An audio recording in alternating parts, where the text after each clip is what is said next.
ലക്ഷ്മണനോട് പറഞ്ഞു, ജ്യേഷ്ഠത്തിയമ്മയെ ഭദ്രമായി കാവലിരുന്ന് നോക്കിക്കോളൂ എന്ന് പറഞ്ഞ് ആ സേനയെ മുഴുവൻ നാമാവശേഷമാക്കി വന്ന് രാമൻ വില്ലും കുത്തിയിരുന്ന് ഒന്ന് ആശ്വസിക്കുന്ന സമയം ചിത്രീകരിക്കുന്നുണ്ട് വാൽമീകി. അപ്പൊ കൃഷ്ണൻ ഇവിടെ പറയണത് അതിശയോക്തിയാണെന്ന് വിചാരിക്കരുത്. രാമൻ ത്രേതായുഗത്തിലെ അവതാരമാണ്, കൃഷ്ണനോ ദ്വാപരയുഗത്തിൻ്റെ അന്ത്യത്തിലുള്ളതാണ്. അപ്പൊ അതിനേക്കാൾ കുറെ കൂടി പ്രഭാവം കൂടണം. ജനങ്ങൾ അങ്ങനെ ആയിരിക്കുന്നു. കണ്ടില്ലേ ഇവിടെ 100ഉം 5ഉം തമ്മിലാണ് പോരാട്ടം. 5ഉം 6ഉം തമ്മിലല്ല, 100ഉം 5ഉം തമ്മിൽ. അപ്പൊ അതിലെ എല്ലാ കാര്യങ്ങളും നേടിയെടുക്കാൻ കൗശലവും പ്രാപ്തിയും ഒക്കെ കൂടുതൽ വേണം. നചാപി മമ പര്യാപ്താഹ സഹിതാഹ സർവപാർത്ഥിവാഹ. രാജാക്കന്മാരെല്ലാവരും വന്നിരിക്കട്ടെ. അതുകൊണ്ട് ഇപ്പം എന്താ, ക്രുദ്ധസ്യ സംയുഗേ സ്ഥാതും. എല്ലാവരെയും കണ്ടു. എൻ്റെ മനസ്സിൽ ഒരു കോപം, ഒരു ഉശിര് അങ്ങോട്ട് കയറിക്കഴിഞ്ഞാലുണ്ടല്ലോ, ഇവരുടെ ഒറ്റ ആളവിടെ നിൽക്കില്ല. അവിടെ സംഖ്യ ഒരു പ്രശ്നമല്ല, ഞാൻ ഒറ്റയ്ക്ക് മതി. സർവരും കൂടി വന്നാലും എല്ലാവരെയും തകർക്കാൻ ഈ കൃഷ്ണൻ ഒരാൾ മതിയെന്ന്. ക്രുദ്ധസ്യ സംയുഗേ സ്ഥാതും. എനിക്ക് കോപം വന്നാൽ, ക്രുദ്ധനായി കഴിഞ്ഞാൽ യുദ്ധത്തിൽ ഒരാളും എൻ്റെ മുമ്പിൽ നിൽക്കാൻ പറ്റില്ല. സിംഹസ്യ ഇവ ഇതരേ മൃഗാഹ. ഒറ്റ സിംഹം ഗർജിക്കുമ്പോൾ ബാക്കിയുള്ള മൃഗങ്ങളെല്ലാം ഓടിപ്പോയില്ലേ, അതുമാതിരി ഞാനൊരു സിംഹമാണ് യുദ്ധത്തിൽ. അതുകൊണ്ട് ജ്യേഷ്ഠൻ സ്വല്പം പോലും പേടിക്കണ്ട എന്നാണ് പറയണം. ഇങ്ങനെ യുധിഷ്ഠിരനും ബാക്കി പലരും സംസാരിക്കുന്നുണ്ട്. സംസാരിക്കുന്നതിൻ്റെ ഇടയിൽ പറയാണ്, ഏവമേതൻ മഹാബാഹോ യഥാവദസി പാണ്ഡവ പാണ്ഡവാനാം കുരൂണാം ച പ്രതിപത്സ്യേ നിരാമയം. ഇതൊക്കെ ആയാലും ഒരു തരത്തിലുള്ള ഉത്കണ്ഠയും വേണ്ട. പോകുന്നവരെ നമുക്ക് സംശയിക്കാം, സംവദിക്കാം. പോകാൻ തീർച്ചയാക്കി കഴിഞ്ഞാൽ പിന്നെ എൻ്റെ അടുത്ത് വിട്ടോളൂ, എനിക്കൊരു കുഴപ്പമില്ല. ഏവമേതൻ മഹാബാഹോ യഥാവദസി പാണ്ഡവ. യുധിഷ്ഠിര, ജ്യേഷ്ഠ, അങ്ങ് പറയുന്നത് പോലെ പാണ്ഡവാനാം കുരൂണാം ച പ്രതിപത്സ്യേ നിരാമയം. പാണ്ഡവന്മാർക്കും കൗരവന്മാർക്കും രണ്ടു പേർക്കും ഒരു വിധത്തിലും ദുഃഖമില്ലാത്ത തരത്തിൽ ഞാൻ കാര്യങ്ങൾ നടത്തിക്കൊള്ളാം. ഞാൻ എന്തിനു വേണ്ടി പോകുന്നുവോ സന്ധിദൗത്യം, അത് വേണ്ടതുപോലെ നേടിയെടുക്കാൻ എനിക്ക് സാധിച്ചാൽ ഇരുപക്ഷക്കാർക്കും ഒരു വിഷമവും ഇല്ലാതെ സന്തോഷമായി ജീവിക്കാൻ പറ്റിയ തരത്തിലുള്ള ഒരു സന്ധിയെ ഞാൻ ചെയ്തു പോരുള്ളൂ. ആ കാര്യത്തിൽ ഉറപ്പിച്ചിരുന്നോളൂ എന്ന്. ഇപ്പം എൻ്റെ സ്ഥിതി എന്താ? സർവം ത്വിദം മമായത്തം ബീഭത്സോ കർമ്മണോർദ്വയോ. സർവം ത്വിദം മയാദത്തം ബീഭത്സോ കർമ്മണോർദ്വയോ. രണ്ടാണ് നമ്മുടെ മുൻപിൽ. ഒന്നുകിൽ ശാന്തി നേടും, അല്ലെങ്കിലോ പൊരിഞ്ഞ യുദ്ധം നടക്കും. ഈ രണ്ടെണ്ണവും ഇപ്പം എൻ്റെ കയ്യിലാണ്. അതിൽ ഞാൻ ആലോചിച്ച് വേണ്ടതുപോലെ നടത്തിക്കൊള്ളാം. ഇനി ഇവിടുന്ന് അങ്ങടാണ് എനിക്ക് പറയാനുള്ളത് പറയേണ്ടത്. ഇതുവരെ ഞാൻ നിങ്ങൾക്ക് ആ രംഗം അവതരിപ്പിക്കുകയാണ്. എന്താണ് രംഗം? യുദ്ധം തുടങ്ങാറായിരിക്കുന്നു. അതിനു മുമ്പ് രക്തച്ചൊരിച്ചൽ കൂട്ടച്ചൊരിച്ചൽ ഇല്ലാതെ കഴിക്കണം എന്ന് യുധിഷ്ഠിരൻ്റെ മനസ്സിലെ അഭിപ്രായം. അതിനൊരാളെ സന്ധിക്ക് വേണ്ടി പറഞ്ഞയക്കണം. ആ ആൾ അതിന് പറ്റിയ ആളാവണം, യോഗ്യതയുള്ളവനാവണം. തെരഞ്ഞെടുത്തത് കൃഷ്ണനാണ്. കൃഷ്ണനല്ലാതെ ആരുമില്ല. കൃഷ്ണൻ സമ്മതിക്കുന്നുമുണ്ട് പോകാൻ. എന്നാൽ പറഞ്ഞയക്കുന്നതിൽ ഉത്കണ്ഠയുണ്ട്, വല്ല ഉപദ്രവവും സംഭവിക്കുമോ എൻ്റെ പൊന്നു കൃഷ്ണനെന്ന്. അത് പേടിക്കണ്ടെന്ന് കൃഷ്ണൻ്റെ നല്ല ഉറപ്പും. ഇതെല്ലാം കഴിഞ്ഞിട്ട് ഞാനങ്ങനെ പോകാൻ തീർച്ചയാക്കിയിട്ട് പറയുകയാണ്, ജ്യേഷ്ഠൻ മനസ്സിലാക്കണം, ഞാനൊരു മനുഷ്യനാണെന്ന്. ഒരു മനുഷ്യൻ എന്നുള്ള നിലയ്ക്ക് എനിക്ക് എത്രത്തോളം ചെയ്യാൻ പറ്റാത്തത് എവിടം വരെ, ഇതൊക്കെ പറഞ്ഞ് മനസ്സിലാക്കേണ്ടതുണ്ട്. അതുകൊണ്ട് കൃഷ്ണൻ സ്വയം ചിത്രീകരിക്കുകയാണ്. ലോകത്തിലെല്ലാ കാര്യങ്ങളും മനുഷ്യപ്രയത്നം കൊണ്ട് മാത്രം നേടിയെടുക്കാൻ സാധിക്കില്ല. ആ മനുഷ്യപ്രയത്നത്തിൻ്റെ കൂടെ കൈകോർത്തതുപോലെ ദൈവം എന്ന് പറഞ്ഞിട്ടൊരു ഭാവമുണ്ട്. ആ ദൈവം എന്ത്, മനുഷ്യൻ ആര്, ഇത് രണ്ടും കൂടിയിട്ട് കൃഷ്ണൻ വിവരിച്ച് പറയുക. നിങ്ങളെല്ലാവരും ശ്രദ്ധിച്ച് കേട്ട് ഉൾക്കൊള്ളേണ്ട ഭാഗമാണ്. ക്ഷേത്രം ഹിരസവച്ഛുദ്ധം കർമ്മണൈവോപപാദിതം ഹൃദേ വർഷാന്ന കൗന്തേയ ജാതു നിർവർത്തയേത് ഫലം.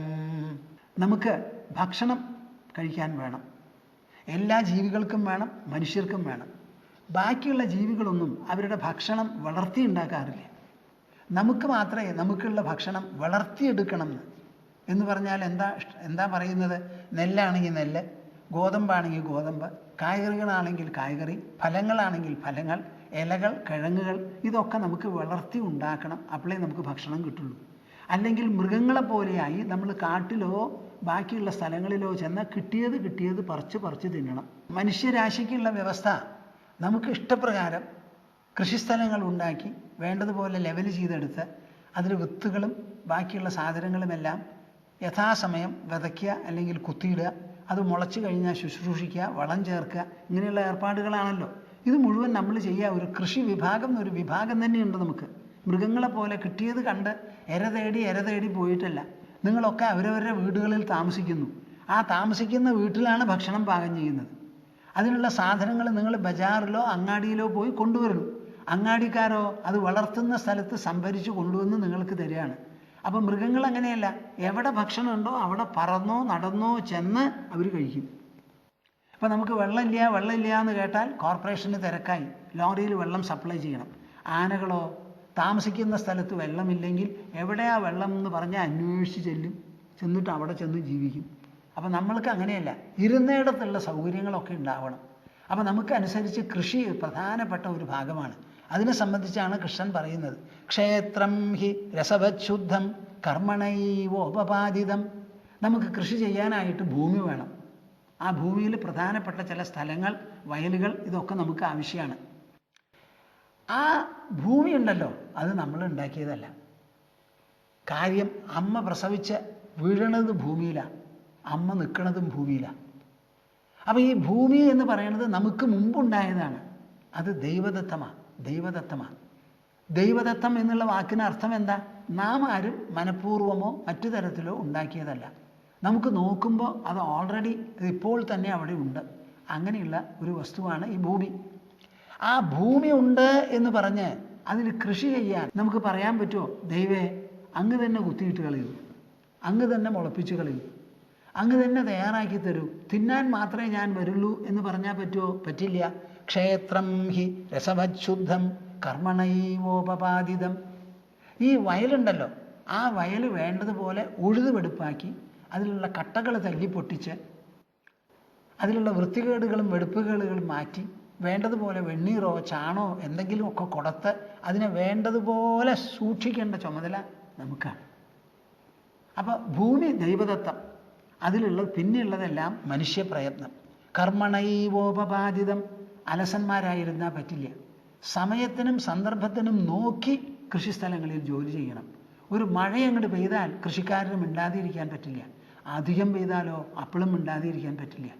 സാധാരണ നമുക്കൊരു ചൊല്ലുണ്ട്, നെല്ലായാലും ഗോതമ്പായാലും ആ ഉടമസ്ഥൻ ചെന്ന ആ വയലുകളിൽ 4 ഭാഗത്ത് നടക്കുമ്പോൾ അവർക്ക് വലിയ സന്തോഷമാണത്രേ.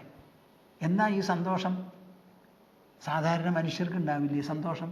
അച്ഛനെയും അമ്മയും കണ്ടാൽ കുട്ടികൾക്ക് സന്തോഷമല്ലേ? കല്യാണം കഴിച്ചവർക്ക് സന്തോഷമല്ലേ? അപ്പോൾ സന്തോഷം എന്നുള്ളത് ഒരു പ്രധാനപ്പെട്ട കാര്യമാണ്. അപ്പോൾ ആ കൃഷിസ്ഥലത്ത് നമ്മുടെ നോട്ടം, നമ്മുടെ സംരക്ഷണം, നിരീക്ഷണം എപ്പോഴും ഉണ്ടാവണം. അവിടെ എന്തെങ്കിലും തകരാറ് വന്നാലിത് തീർക്കണം. വളം പോരെങ്കിൽ ചേർക്കണം, സമയത്ത് കൊടുക്കണം. ക്ഷേത്രം ഹി രസവച്ഛുദ്ധം കർമ്മണൈവോപപാദിതം. അങ്ങനെയൊക്കെ ശുദ്ധാക്കി വെച്ചു. ഇരിപ്പൂ നിലങ്ങളെപ്പറ്റി ഞാൻ പറയാറുണ്ട്. വേനൽക്കാലത്ത് ധനുമാസം, മകരമാസം, കൊയ്ത്തങ്ങോട്ട് കഴിഞ്ഞാൽ, കൊയ്ത്ത് കഴിഞ്ഞ ഉടനെ 2 ചാല് പൂട്ടിയിടും. അത് കഴിഞ്ഞാൽ പ്രതിമാസം 2 ചാല് പൂട്ടി കട്ടയുടച്ച് മേടമാസത്തിൽ ആ പുതുമഴ പെയ്യാൻ കാത്തിരിക്കും അവർ. മഴ അങ്ങോട്ട് പെയ്താൽ വയലിൽ ചെന്ന് സംശയം ഉണ്ടെങ്കിൽ വിരലുകൊണ്ട് ഒന്ന് തോണ്ടി നോക്കും. ഈ നനവ് പൂവലുണ്ടല്ലോ അത് ഏതുവരെ ഇറങ്ങിയിട്ടുണ്ടെന്ന്. ഒരു 6 ഇഞ്ച് 1 അടി വരെ ഇറങ്ങിയിട്ടുണ്ടെങ്കിൽ ഉടനെ പിന്നെ വിത്ത് വിതയ്ക്കുകയായി. വിത്തിന് മുളയ്ക്കാനുള്ള പൂവലായി, നനവായി. ആ സമയം നോക്കി ചെയ്യണം. ചെയ്തു കഴിഞ്ഞാൽ പിന്നെ ഒരു പക്ഷേ മഴയുണ്ടാവില്ല, 2 ആഴ്ചയോ 3 ആഴ്ചയോ, അത് കഴിഞ്ഞിട്ട് വേണം. അപ്പോൾ ഹൃദയ വർഷാന്ന കൗന്ദേയ ജാതു നിർവർത്തയേത് ഫലം. നമ്മൾ സമയത്തിന് ഉഴുതുവെടുപ്പാക്കി വിതച്ചു, അത് കഴിഞ്ഞ് മഴ പെയ്തില്ലെങ്കിലോ? ഹൃദയ വർഷാത്, വർഷമില്ലാതെ വന്നാൽ കൗന്ദേയ ജാതു നിർവർത്തയേത് ഫലം. മഴയുണ്ടെങ്കിലേ നമുക്ക് ഫലം ഉണ്ടാവുള്ളൂ, വളർച്ചയുണ്ടാവുള്ളൂ. അങ്ങനെ മഴയില്ലാതെ വന്നാൽ നമ്മൾ എന്ത് ചെയ്യണം? മിണ്ടാണ്ടിരിക്കരുത്. എല്ലാ സമയത്തും ഒഴുകുന്ന നദികളുണ്ട്, പുഴകളുണ്ട്. ആ പുഴകളിൽ എന്ത് വേണം? അണക്കെട്ടുണ്ടാകണം, തടയണയൊക്കെ ഉണ്ടാക്കണം. അപ്പോൾ ഉയർന്ന സ്ഥലത്ത് അണ കെട്ടുക. അപ്പോൾ വെള്ളം ധാരാളം വന്ന് അവിടെ ശേഖരിച്ച് പൊന്തി നിൽക്കും. എന്നിട്ടോ അവിടുന്ന് കൈവഴികളായി ചാനലുണ്ടാക്കി കൃഷിസ്ഥലത്തേക്ക് കൊടുക്കാൻ നോക്കണം. കിണറാണെങ്കിൽ കിണറ്റിൽ നിന്ന് വെള്ളം എടുത്ത് നനയ്ക്കണം. ഒരു 10 ദിവസം 1 മാസം മഴ വൈകി എന്ന് പറഞ്ഞാലോ മണ്ണിൻ്റെ ചോട്ടിൽ വെള്ളം ഉണ്ടാവും.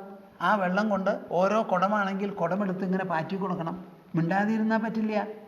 തത്ര വൈ പൗരുഷം ബ്രൂയുഹു ആസേകം എത്ര കാരിതം. എന്താ ഈ പൗരുഷം?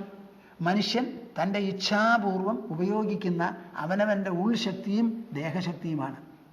മനസ്സിൻ്റെ ശക്തി ഉൾശക്തി, അതാണ് ഈ ദേഹത്തെ പ്രവർത്തിപ്പിക്കുന്നത്. അപ്പം മനസ്സ് തണവ് പോയോ, വളരാനുള്ള പൂവലുണ്ടോ, ഇല്ലെങ്കിൽ കുറച്ച് വെള്ളം കൊടുക്കണോ, എങ്ങനെയാണ് കൊടുക്കാൻ പറ്റുക, ഇതൊക്കെ ആലോചിച്ച് സൂചിയും നൂലും പോലെ നിൽക്കണം. അതാണ് നമുക്ക് ആവശ്യം. തത്ര വൈ പൗരുഷം ബ്രൂയുഹു ആസേകം എത്ര കാരിതം. അപ്പോൾ ഈ തടയണകളോ അണക്കെട്ടുകളോ ഉണ്ടാക്കി വലിയ തോതിൽ ഇന്നത്തെ മാതിരി ജലസേചന പദ്ധതികൾ ആവിഷ്കരിച്ച് ആർക്കാർക്കെല്ലാം എവിടെയെല്ലാം എത്രത്തോളം വെള്ളം എത്തിക്കാൻ പറ്റുമോ അതൊക്കെ എത്തിച്ചു കൊടുത്ത് സൗകര്യമാക്കണം. നമ്മുടെ പഞ്ചാബ് എന്തായി, ഒരു ഗ്രീൻ റവല്യൂഷനാണ് അവിടെ ഉണ്ടായത്. ഇപ്പോൾ പഞ്ചാബിലുള്ളവരെ പറ്റി പറയുന്നത് അവർക്ക് ലോണും ഇതൊന്നും വേണ്ടത്രേ, സമ്പദ് സമൃദ്ധമാണ് അവരെന്നാണ് പറയുന്നത്. പ്രധാനപ്പെട്ട ബക്ര നങ്കാൽ ഡാം കെട്ടിയതിന് ശേഷമാണത്രേ അവർക്ക് അഭിവൃദ്ധി ഉണ്ടായത്. അപ്പം എത്രത്തോളം അണക്കെട്ടുകൾ നമുക്ക് സംഭവിക്കുമോ ആ അണക്കെട്ടുകളിലൂടെ വെള്ളമെല്ലാം കൊണ്ടുവന്ന് ശേഖരിച്ച് നമുക്ക് ഇതെല്ലാം ശരിയാക്കണമെന്ന്. അങ്ങനെ ചെയ്തു, ജലസേചന പദ്ധതികളെല്ലാം ആവിഷ്കരിച്ചു എന്നുണ്ടെങ്കിലോ തത്ര ചാപി ധ്രുവം പശ്യേത് ശോഷണം ദൈവകാരിതം. കേൾക്കുന്നുണ്ടോ പ്രേക്ഷകരെ നിങ്ങൾ? അങ്ങനെ അണക്കെട്ട് കെട്ടി വെള്ളം ശേഖരിക്കാനുള്ള വ്യവസ്ഥ ചെയ്തു, കൈത്തോടുകളോ കനാലുകളോ ഉണ്ടാക്കി, കൃഷിക്കാർക്ക് വെള്ളം അവരുടെ സ്ഥലത്ത് എത്തിച്ചു കനാലിലൂടെ. എല്ലാം റെഡിയാണ്, സമ്മതിച്ചു. വെള്ളമില്ല. എന്താ കാരണം? മഴ പെയ്തില്ല, അല്ലെങ്കിൽ വൈകി. ഇപ്പം ഇക്കൊല്ലം വർഷം തുടങ്ങുന്നതിന് മുമ്പ് എന്തായിരുന്നു വെപ്രാളം? എല്ലാം ഇതേ ഉള്ളൂ. ഇലക്ട്രിസിറ്റി, വിദ്യുത് ശക്തി ഇല്ല, കട്ട്, വില കൂട്ടി, കുറച്ചു, ഇങ്ങനെയുള്ള വർത്തമാനങ്ങളാണ്. എന്താ കാരണം? അണക്കെട്ടിൽ വെള്ളമില്ല. അപ്പം അണ കെട്ടിയുണ്ടാക്കി എന്ന് പറഞ്ഞത് കൊണ്ട് എല്ലാം സുഭദ്രമായോ? ഇല്ല. അവർഷകസ്യാപി ച വർഷകസ്യ ദേവാന ജാനന്തി കുതോ മനുഷ്യ. എപ്പോഴാണ് മഴ പെയ്യാതെ ഇരിക്കില്ല എന്നുള്ള കാര്യം ദേവന്മാർക്ക് പോലും അറിയില്ല. എന്നിട്ടാണോ മനുഷ്യർ? അപ്പോൾ വർഷം ഉണ്ടായില്ലെങ്കിലോ നമ്മുടെ അണക്കെട്ട് കാലിയാവും, ഇലക്ട്രിസിറ്റി കിട്ടില്ല, വെള്ളം കിട്ടില്ല. അപ്പോൾ ഇവിടെ ഒക്കെ എന്താ മനസ്സിലാവുന്നത്? ആദ്യമായിട്ട് ഭൂസ്വത്ത്, ഭൂമി എന്ന് പറയുന്നത് നമ്മൾ രചിച്ചതല്ല. അതിൽ ഉഴുതുപെടുപ്പാക്കുന്നത് മനുഷ്യഹസ്തങ്ങൾ, മനുഷ്യൻ്റെ ഇച്ഛാശക്തി, പൗരുഷം. ആ പൗരുഷം അതിൻ്റെ എണ്ണുകൂടി കൈകോർത്തു. എന്നിട്ടോ മഴ പെയ്തു, കുത്തുകുത്തിയിട്ടു. രണ്ടാമത് ഉണക്കം വന്നു. അപ്പം ജലസേചന പദ്ധതിയിലൂടെ നമ്മൾ വെള്ളം ലഭ്യമാക്കി. ജലസേചന പദ്ധതിയിലും വെള്ളമില്ലെങ്കിലോ ദൈവമായി അവിടെ. അപ്പം ഈ ദൈവവും മനുഷ്യനും താൻ പാതി ദൈവം പാതി എന്നൊരു പറച്ചിലുണ്ടല്ലോ, അത് രണ്ടും കൂടി സംയുക്തമാണ്. തദിദം നിശ്ചിതം ബുദ്ധ്യ പൂർവൈരഭി മഹാത്മഭിः തദിദം നിശ്ചിതം ബുദ്ധ്യ. എന്താ അതിനർത്ഥം? ഇങ്ങനെ പ്രകൃതി ഒരു ഭാഗത്ത്, മനുഷ്യൻ ഒരു ഭാഗത്ത്. മനുഷ്യൻ്റെ പ്രയത്നം പ്രകൃതിയുടെ ആനുകൂല്യത്തോടു കൂടി പ്രകൃതിയുടെ സ്വത്തിനെയാണ് നാം വിനിയോഗിക്കുന്നത്. നമ്മുടെ ശരീരമാരാ? അതും പ്രകൃതി സൃഷ്ടിച്ച് തന്നതാണ്. അതിൻ്റെ കൈകാലുകളാണ് നാം ഉപയോഗിക്കുന്നത്, തലച്ചോറാണ് നാം ഉപയോഗിക്കുന്നത്, മനോമണ്ഡലമാണ് പ്രേരണ നൽകുന്നത്. അവിടെ പ്രകൃതി അല്ലാതെ ഒന്നുമില്ല. പക്ഷേ ഇതൊക്കെ ഉപയോഗിക്കണം. ആ ഉപയോഗിക്കുന്നതാണ് മനുഷ്യൻ്റെ പൗരുഷവും പൗരുഷത്തിനുള്ള സ്ഥാനവും. പക്ഷേ അത് സ്വതന്ത്രമായി പ്രവർത്തിക്കണമെന്ന് വിചാരിക്കരുത്. ദൈവഭാഗത്തോടു കൂടി ചേർന്ന് അങ്ങനെ കോർത്ത് പിടിച്ചിട്ടാണ്. 2 ഇഴ കൂട്ടി പിരിച്ചിട്ടുള്ള ഒരു കയറുണ്ടെങ്കിൽ അതിൽ 2 ഇഴയും കൂടിയാലേ ഒരു കയറാവുള്ളൂ. അങ്ങനെ ഒരു സംഗതിയാണത്. അതുകൊണ്ട് പൂർവൈരവി മഹാത്മഭിഹി, ആലോചനാശക്തിയുള്ളവർ, ധിഷണാശാലികൾ, പ്രതിഭാശാലികൾ, മനുഷ്യജീവിതത്തെയും പ്രകൃതിയുടെ വിലാസത്തെയും നല്ല പോലെ പരിശോധിച്ചു നോക്കി ഇവ തമ്മിലുള്ള ബന്ധം കൂലങ്കഷമായി ചിന്തിച്ചു നോക്കി കണ്ടെത്തി വളരെ കാലം മുൻപ് മുതൽക്ക് തന്നെ ബുദ്ധിമാന്മാർ, മഹർഷിമാർ പറഞ്ഞു വച്ചിട്ടുണ്ട്. തദിദം നിശ്ചിതം ബുദ്ധ്യ. അവരുടെ ബുദ്ധി ഉപയോഗിച്ച് കണ്ടെത്തിയിട്ടുള്ളതാണ്. എന്ത്? ദൈവേച മാനുഷേ ചൈവ സംയുക്തം ലോകകാരണം. ഇതാണ് കൃഷ്ണൻ്റെ അനുമാനം. ദൈവേ ച മാനുഷേ ചൈവ സംയുക്തം ലോകകാരണം. ഈ ലോകത്തിൻ്റെ പ്രവർത്തനം മനുഷ്യരാശിയെ സംബന്ധിച്ചിടത്തോളം എവിടെയൊക്കെയുണ്ടോ അത് മുഴുവനും മനുഷ്യനിൽ മാത്രമല്ല, ദൈവത്തിൽ മാത്രമല്ല. ദൈവേ ച മാനുഷേ ച ഏവ. ദൈവത്തിലും മനുഷ്യനിലും ഒരുപോലെ സംയുക്തം സംയുക്തം സംയുക്തം. രണ്ടും കൂടി ഇങ്ങനെ കൂടിച്ചേർന്നിരിക്കുകയാണ്. പാലും വെള്ളവും പോലെ. ലോകകാരണം. എന്തിനാ ഞാനിത് പറയണത്? ആദ്യം യുധിഷ്ഠിരൻ സംസാരിച്ചു, പിന്നെ ഓരോരുത്തരായിട്ട് സംസാരിക്കുന്നുണ്ട്. അതിൽ അർജുനായിട്ടുള്ള സംവാദത്തിലാണ് ഈ ഭാഗം ഉദ്ധരിക്കുന്നത്. ആര്? കൃഷ്ണൻ. അഹം ഹി തത് കരിഷ്യാമി പരം പുരുഷകാരതഃ. പ്രേക്ഷകരെ കേൾക്കൂ, കേൾക്കൂ, കേൾക്കൂ. അഹം ഹി തത് കരിഷ്യാമി പരം പുരുഷകാരതഃ. നിങ്ങളെല്ലാവരും കൂടി എന്നെ ദൂതിന് പറഞ്ഞയക്കുകയാണ്. എവിടെ? ഹസ്തിനപുരത്തിലേക്ക്. അവിടെ ആരാ? പൃഥ്വിയിലുള്ള രാജാക്കന്മാർ മുഴുവൻ ഉണ്ടാവുന്നാ പറയണത്. മുതിർന്നവരുണ്ട്, എല്ലാവരും ഉണ്ട്, എന്നേക്കാൾ പ്രായം കൂടിയവരാണ്. അവിടേക്ക് ഞാൻ ഒറ്റയ്ക്ക് പോയി സന്ദേശവാഹകനായിട്ട് പോവുകയാണ് സന്ധി സംഭാഷണത്തിന്. ആ പോകുന്ന സമയത്ത് എനിക്ക് നിങ്ങളോട് ഒരു കാര്യം ഉറപ്പിച്ച് പറയാം. അഹം തു തത് കരിഷ്യാമി പരം പുരുഷകാരതഃ. പരം. മനുഷ്യൻ്റെ ഉള്ളിൽ പൗരുഷം എന്നൊന്നുണ്ടല്ലോ. ആ പൗരുഷത്തിന് എത്രത്തോളം കയറാനോ നേടാനോ സാധിക്കുമോ അത് മുഴുവനും ഞാൻ ചെയ്യാം. അതിൽ ഒരംശം ബാക്കി വയ്ക്കില്ല, കടുകിന് പഴുതു കൊടുക്കില്ല. അഹം ഹി തത് കരിഷ്യാമി. ഞാൻ അത് ചെയ്യാം. ഏത്? പരം പുരുഷകാരതഃ. ആ പുരുഷ മേഖലയിലോ മണ്ഡലത്തിലോ പെട്ടത് എന്തെല്ലാം ഉണ്ടോ അത് മുഴുവനും അങ്ങേയറ്റം ഈ കൃഷ്ണൻ നിർവഹിച്ചു കഴിഞ്ഞിരിക്കും. പക്ഷേ ഒരു കാര്യമുണ്ട്.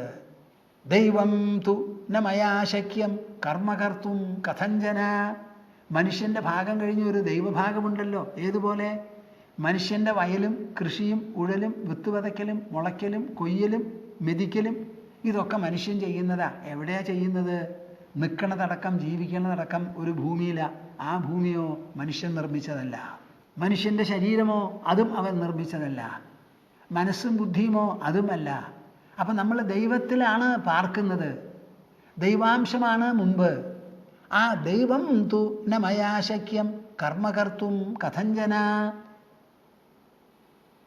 ആദ്യം എന്തു പറഞ്ഞു?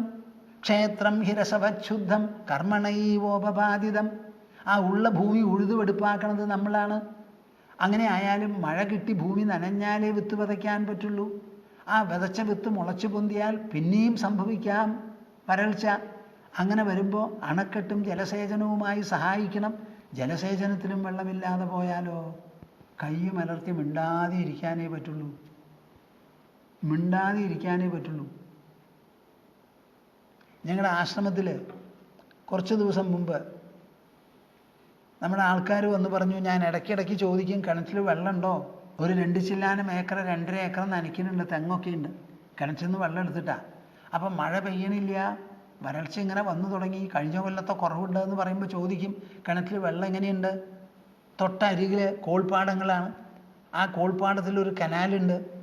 ആ കനാലിൽ വെള്ളം ഉണ്ടെങ്കിൽ നമ്മുടെ കിണറ്റിലും വെള്ളം ഉണ്ടാവും. കനാലിലെ വെള്ളം കുറഞ്ഞു, അത് തട്ടിത്തിരിച്ച് മീൻപിടുത്തക്കാർ വയലിലേക്ക് തട്ടി എന്നൊക്കെയാണ് പറയണത്. അപ്പോൾ എന്താ ഈ വെള്ളം ഉണ്ടോ? വീർക്കണുണ്ടോ? ഇല്ല. എന്നാ നനവ് നിർത്തുക എന്ന് പറഞ്ഞു. വിളപ്പ് നനയ്ക്കേണ്ട ചോദ്യമില്ല, തെങ്ങും തൈകളൊക്കെ അവിടെ ഇരിക്കട്ടെ. എൻ്റെ മനസ്സിന് വിഷമം തോന്നി. കുറേയൊക്കെ തെങ്ങും തൈകൾ ഞാൻ തന്നെ വെച്ചുണ്ടാക്കിയിട്ടുള്ളതാണ് അവിടെ. അപ്പം ഞാൻ എൻ്റെ കയ്യിൽ ഇപ്പോൾ ആ ശ്ലോകമില്ല, ഒരു ശ്ലോകം എഴുതി. അതേ, എന്താ അത് കഥ? വരൾച്ച ഇങ്ങനെ കൂടുകയാണ്. മേഘങ്ങളാണെങ്കിൽ തടിച്ചു കൂടുന്നില്ല, മഴയാണെങ്കിൽ പെയ്യില്ല. എത്രയും വേഗം മഴ പെയ്യട്ടെ എന്ന് പറഞ്ഞ് ഒരു സങ്കല്പം അവിടെ ബോർഡിലൊക്കെ എഴുതി. ഞാനൊരു ശ്ലോകം ഉണ്ടാക്കിയത് മുഴുവനും ഓർമ്മയുണ്ടോ എന്നുള്ള കാര്യം സംശയമാണ്. വൈശാഖ ആഗതേ ചാപി മേഘോ ക്വാപി ന ദൃശ്യതേ പ്രാണി സംരക്ഷണാർത്ഥായ ശീഘ്രം വർഷം ഭവേദിഹ. അവിടെ ബോർഡിൽ എഴുതി. എല്ലാവരുടെ മനസ്സിൽ ഈ വിചാരം ഉണ്ടാവട്ടെ എന്ന് പറഞ്ഞു. വൈശാഖ ആഗതേ ചാപി. സാധാരണ നമുക്ക് ഇടവപ്പാതി എന്നൊക്കെ പറയും. വൈശാഖ മാസമാണത്. ആ വൈശാഖ മാസം വന്ന് എത്തിക്കഴിഞ്ഞിട്ടും മേഘോ ക്വാപി ന ദൃശ്യതേ, മഴ പെയ്യാനുള്ള കറുത്തിരണ്ട മേഘങ്ങളുണ്ടല്ലോ, ആ മേഘം ഒരെണ്ണം പോലും കാണാനില്ലല്ലോ. പ്രകൃതി എന്താ ഈ പറയുന്നത്? പ്രാണി സംരക്ഷണാർത്ഥായ, നിന്റെ തന്നെ സൃഷ്ടിയാണ് ഈ പ്രാണികൾ. ഞങ്ങൾക്കാർക്കും സ്വയം ഒരു രക്ഷയില്ല, നിലനിൽപ്പുമില്ല. പ്രകൃതി ഇവോൾവ് ചെയ്ത് കിട്ടിയിട്ടുള്ളതാണല്ലോ ഇത് മുഴുവനും. ഭൂമി അങ്ങനെ ഉണ്ടായതാണ് ആകാശത്തിൽ നിന്ന്. ആ ഭൂമിയിൽ കാലക്രമത്തിൽ ജീവജാലങ്ങൾ വന്നു. അതിൽ ആദ്യമായിട്ട് എന്തുണ്ടായി? സസ്യലതാദികൾ, പിന്നെ ജലജന്തുക്കൾ, കരജന്തുക്കൾ. അതൊക്കെ കഴിഞ്ഞിട്ടാണ് മനുഷ്യരായ നമ്മൾ വന്നിരിക്കുന്നത്. ഇതൊക്കെ വാസ്തവത്തിൽ അച്ഛനമ്മമാർക്ക് മക്കളെങ്ങനെയോ അതുപോലെയാണ് ഭൂമിക്ക് സന്താനങ്ങളാണ്. അപ്പോൾ ഈ ഭൂമി ഉണ്ടാക്കിയത് ആരാ? പ്രകൃതിയാണ്. ഈ ജീവജാലങ്ങളോ? അച്ഛനമ്മമാർ, പ്രകൃതി തന്നെ. ഇനി നിങ്ങളുടെ അഭിപ്രായത്തിൽ ഞങ്ങൾ ജീവിക്കണം എന്നുണ്ടോ? അതോ മഴയില്ലാതെ വെള്ളമില്ലാതെ വരണ്ട് ചെത്തുപോണോ? പ്രകൃതിയുടെ തന്നെ സൃഷ്ടിയാണല്ലോ ഞങ്ങൾ. അപ്പം ഞങ്ങളെല്ലാവരും കൂടി സൃഷ്ടിക്കപ്പെട്ടത് എന്തിനാ? ഞങ്ങളുടെ ഉദ്ദേശമല്ല സൃഷ്ടി, പ്രകൃതിയുടെ ഉദ്ദേശമാണ്. അതുകൊണ്ട് ആ പ്രകൃതിക്ക് ഞങ്ങൾ ജീവിച്ചിരിക്കണം എന്നുണ്ടോ? എന്നാൽ മഴ പെയ്യണം, വെള്ളം തരണം. കഴിഞ്ഞ കൊല്ലം തന്നെ വലിയ ഒരു വരൾച്ച വർഷമായിരുന്നു. ഇത്തവണയെങ്കിലും ഒരു കുതിർപ്പ് വർഷമാവണം, ഒരു കുതിര് വർഷമാവണം, കുതിരണം നല്ലോണം. അതുകൊണ്ട് ഇനി മഴ പെയ്യാൻ വൈകിക്കരുത്. ഞങ്ങളുടെ ഭാഗത്തിൽ നിന്ന് എന്തെങ്കിലും ഒന്ന് തോന്നാനോ പറയാനോ ഉണ്ടെങ്കിൽ ഇതാണ്. ഇനി പ്രകൃതി നിശ്ചയിച്ചോളൂ, പക്ഷെ ഞങ്ങൾക്ക് പറയാമല്ലോ, മനസ്സുണ്ടല്ലോ, മനസ്സിൽ തോന്നുന്നത്. അതുകൊണ്ട് പ്രാണി സംരക്ഷണാർത്ഥായ, മനുഷ്യർക്ക് മാത്രമല്ല എല്ലാവർക്കും വെള്ളം വേണം. ശീഘ്രം വർഷം ഭവേദിഹ, വർഷം ഇവിടെ ധാരാളം എളുപ്പത്തിൽ ഉണ്ടാവട്ടെ. വർഷമുണ്ടാവണം, ഇവിടെ വർഷമുണ്ടാവണം എന്നുള്ള ഒരു വിചാരം മനസ്സിലുണ്ടാവട്ടെ എന്ന്. വൈശാഖ ആഗതേ ജാപി മേഘോ ക്വാപിന ദൃശ്യതേ പ്രാണി സംരക്ഷണാർത്ഥായ ശീഘ്രം വർഷോ ഭവേദിഹ. എന്താ അതിന് വിരോധം? പൗരുഷം എന്ന് പറഞ്ഞു. ആ പൗരുഷം പ്രാർത്ഥനാരൂപത്തിലും പറയാം. ഇപ്പൊ ദ്രൗപദി എന്ത് ചെയ്തു? പൗരുഷം വിട്ടുകളഞ്ഞില്ല. ഭർത്താക്കന്മാർ മുഴുവനും ദാസന്മാരായി ദാസ്യം അടിച്ചേൽപ്പിച്ച് ഒന്നിനും കൊള്ളാതെ ഇരിക്കുന്ന സമയത്തും ആ സ്ത്രീ, ആ വനിതാരത്നം പൗരുഷം വിടാതെ ദുശ്ശാസനെ എതിർത്തുകൊണ്ട് അന്തരീക്ഷത്തിൽ നിന്നാണ് പരിഹാരം ആവശ്യപ്പെട്ടത്. അപ്പോഴാണ് കഴുകൻ വന്ന് പറഞ്ഞതും ഓരിക്കുറുക്കൻ ഓരിയിട്ടതും കഴുത കരഞ്ഞതുമൊക്കെ. ആ ദ്രൗപദിയുടെ മനസ്സിൻ്റെ തീപ്പൊരി പറക്കുന്ന മാതിരിയായിരുന്നു ആ ചിന്തയും ആ തീവ്രതയും. ഇതാണ് നമുക്ക് ആവശ്യം. നിങ്ങൾ പൗരുഷം എന്ന് പറയുമ്പോൾ ഫാക്ടറി നടത്തിക്കുന്നതിലും സ്ഥാപിക്കുന്നതിലും മാത്രമാണെന്ന് വിചാരിക്കരുത്. അഗസ്ത്യ മഹർഷി പൗരുഷം പ്രയോഗിച്ചിട്ടാണ് വരണ്ടു കിടക്കുന്ന ദണ്ഡകാരണ്യത്തിൽ മഴ പെയ്യിപ്പിച്ച് കുതിർന്ന് അവിടെ സസ്യശ്യാമളമായിട്ടേ അദ്ദേഹം അവിടുന്ന് വന്നുള്ളൂ. അപ്പം നമ്മുടെ പൗരുഷം എന്ന് പറഞ്ഞാൽ എല്ലാം പ്രത്യക്ഷത്തിൽ കാണുന്നതാവണമെന്ന് വിചാരിക്കരുത്. ഞാൻ എപ്പോഴും പറയുന്നതാണ്, നമ്മൾ വേണ്ടതുപോലെ നടന്നാൽ നമുക്കുള്ള മഴ കിട്ടിയേ തീരൂ. കിട്ടിയില്ലെങ്കിൽ മനുഷ്യരാശി നശിക്കും. ആ നാശം നമ്മുടെ നാശമല്ല, നമ്മുടെ നഷ്ടമല്ല, പ്രകൃതിയുടെയും ദൈവത്തിൻ്റെയും നഷ്ടമാണ്. അപ്പം ഞാനിങ്ങനെ വൈബ്രൻ്റായിട്ട് ചിന്തിക്കുന്ന ഒരാളാണ്. അത് നിങ്ങൾ മനസ്സിലാക്കണം. ദൈവം തുനമയാശക്യം കർമ്മകർത്തും കഥഞ്ജന, ദൈവഭാഗം നിർവഹിക്കാൻ എന്നെക്കൊണ്ട് സാധിക്കില്ല എന്ന് കൃഷ്ണൻ പറയുന്നു. ഇത്രയും പറഞ്ഞതിന് ശേഷം അദ്ദേഹത്തിൻ്റെ പൗരുഷത്തിൽ തോന്നുന്ന കാര്യങ്ങളാണ് ഇനി പറയുന്നത്. ഞാൻ എങ്ങോട്ടാ പോകുന്നത്? ഹസ്തിനപുരത്തിലേക്ക്. അവിടെ ആരാ? ഒരു ദുര്യോധനുണ്ട്. അച്ഛൻ കുരുടനാ. ദുര്യോധനന് 2 കണ്ണും 2 ചെവിയും 2 കയ്യും ഉണ്ട്. ആ ദുഷ്ട ദുര്യോധനൻ്റെ ഒരൊറ്റ ഇംഗിതമാണ് അവിടെ നടപ്പാവുന്നത്. അച്ഛൻ എപ്പോഴെങ്കിലും തന്നെ ഇംഗിതത്തിന് തടസ്സം നിന്നാൽ അപ്പം മുള്ളുവാക്ക്, കുത്തുവാക്ക്, ശരം ശരീരത്തിലാ തറയ്ക്കുക, ദുര്യോധൻ്റെ വാക്ക് മനസ്സിലാ ചെന്ന് തറയ്ക്കുക. അങ്ങനെ തറപ്പിക്കുന്ന വാക്ക് പറയുമ്പോൾ മഹാഭാവം ആ കുരുടൻ മനസ്സൂരിക്ക് അങ്ങനെ ആയിക്കോ എന്നങ്ങോട്ട് സമ്മതിക്കും. അപ്പം ആ ദുര്യോധനുണ്ടല്ലോ, എന്താ അവൻ്റെ സമ്പ്രദായം? സഹിധർമ്മം ച ലോകം ച ത്യക്വാ ചരതി ദുർമതി നച നഹി സന്തപ്യതേ തേന തഥാരൂപേണ കർമ്മണ. കേൾക്കുന്നുണ്ടോ നിങ്ങൾ പ്രേക്ഷകരെ? സഹി ധർമ്മം ച ലോകം ച ത്യക്വാ ചരതി ദുർമതി. ഈ ലോകത്തിൽ സന്മാർഗം എന്നൊന്നുണ്ട്, ദുർമാർഗമുണ്ട്. ഇവിടെ ദുര്യോധനെ സംബന്ധിച്ചിടത്തോളം അയാൾക്ക് ധർമ്മവും വേണ്ട, നീതിയും വേണ്ട, മര്യാദയും വേണ്ട. മനസ്സിലിങ്ങനെ ആളിക്കത്തുന്നു, അത്യാർത്തി, ദുര. ഇന്ദ്രപ്രസ്ഥം കഴിഞ്ഞു, ആളിക്കത്തി. മരുഭൂമി പോലെ ഒരു സ്ഥലമാണ് കൊടുത്ത് പറഞ്ഞയച്ചത്. അവരത് ഉഴുതുവെടുപ്പാക്കി നന്നാക്കി അവസാനം അവരുടെ ഒരു സഭാഗൃഹവും കൂടി കണ്ടപ്പോൾ ഇയാൾക്ക് ഉറക്കല്ല, ഈ ദുര്യോധന് ഉറക്കല്ല. ധർമ്മം എന്നൊന്ന് ആ ദുര്യോധൻ്റെ മനസ്സിൽ ഒരു സ്വാധീനവുമില്ല, അതിനോട് വിലയില്ല. ലോകം ഞാൻ ഇങ്ങനെ താറുമാറായി പെരുമാറിയ ലോകം എന്ത് പറയും? ആ ലോകത്തിൻ്റെ മുൻപിൽ ഒരു മര്യാദയുള്ളവനാവണ്ടേ ഞാൻ? അപ്പം ലോകം നമുക്കൊരു ഗണനയാണ്. അച്ഛനമ്മമാരും കുട്ടികളും കുടുംബമായിട്ട് നിങ്ങൾ ജീവിച്ചാലും 4 ഭാഗത്തുമുള്ളവർ ജനങ്ങൾ എന്തു പറയുന്നു എന്നുള്ളൊരു അഭിപ്രായമുണ്ട്. അത് വളരെ പ്രധാന. ആ അഭിപ്രായത്തെ മാനിച്ചുകൊണ്ടാണല്ലോ രാമൻ ഠപ്പെന്ന് പൂർണ്ണ ഗർഭിണിയായ സീതയെ ഉപേക്ഷിച്ചത്. സഹിധർമ്മം ച ലോകം ച ത്യക്ത്വ, ധർമ്മഘടനയില്ലാതെ ലോകഗണനയില്ലാതെ ശരതി ദുർമതിഹി, ദുഷ്ടബുദ്ധിയോടുകൂടിയാണ് അവൻ പെരുമാറുന്നത്. നഹി സന്തപ്യതേന തഥാരൂപേണ കർമ്മണ, ഇങ്ങനെ നടക്കുന്നത് കൊണ്ട് ഒരു നാണമോ ലജ്ജയോ ഭയമോ ഒരു പേടിയോ എന്തെങ്കിലും ഒന്ന് വേണ്ടേ? അതില്ല. ദുര്യോധൻ്റെ മനസ്സിൽ ഒരു ദുഃഖവും ഈ കാര്യത്തിനെ സംബന്ധിച്ചില്ല. അവനവനെ പീഡിപ്പിക്കുന്ന ഒരു മനസ്സുണ്ടാവണം. ശരിയല്ലാത്തത് ചെയ്താൽ നമ്മളെ വ്യഥയേൽപ്പിക്കുന്നത് നമ്മുടെ മനസ്സാണ്. ആ മനസ്സ് എങ്ങനത്തതാ? ഒരു കുഴപ്പവും അതിനില്ല. നഹി സന്തപ്യതേന തഥാരൂപേണ കർമ്മണ. ഇതൊരു ഭാഗം. ഇനി ബാക്കിയുള്ളവരോ? തഥാപി ബുദ്ധിം പാപിഷ്ടാം വർദ്ധയന്ത്യസ്യ മന്ത്രിണഃ.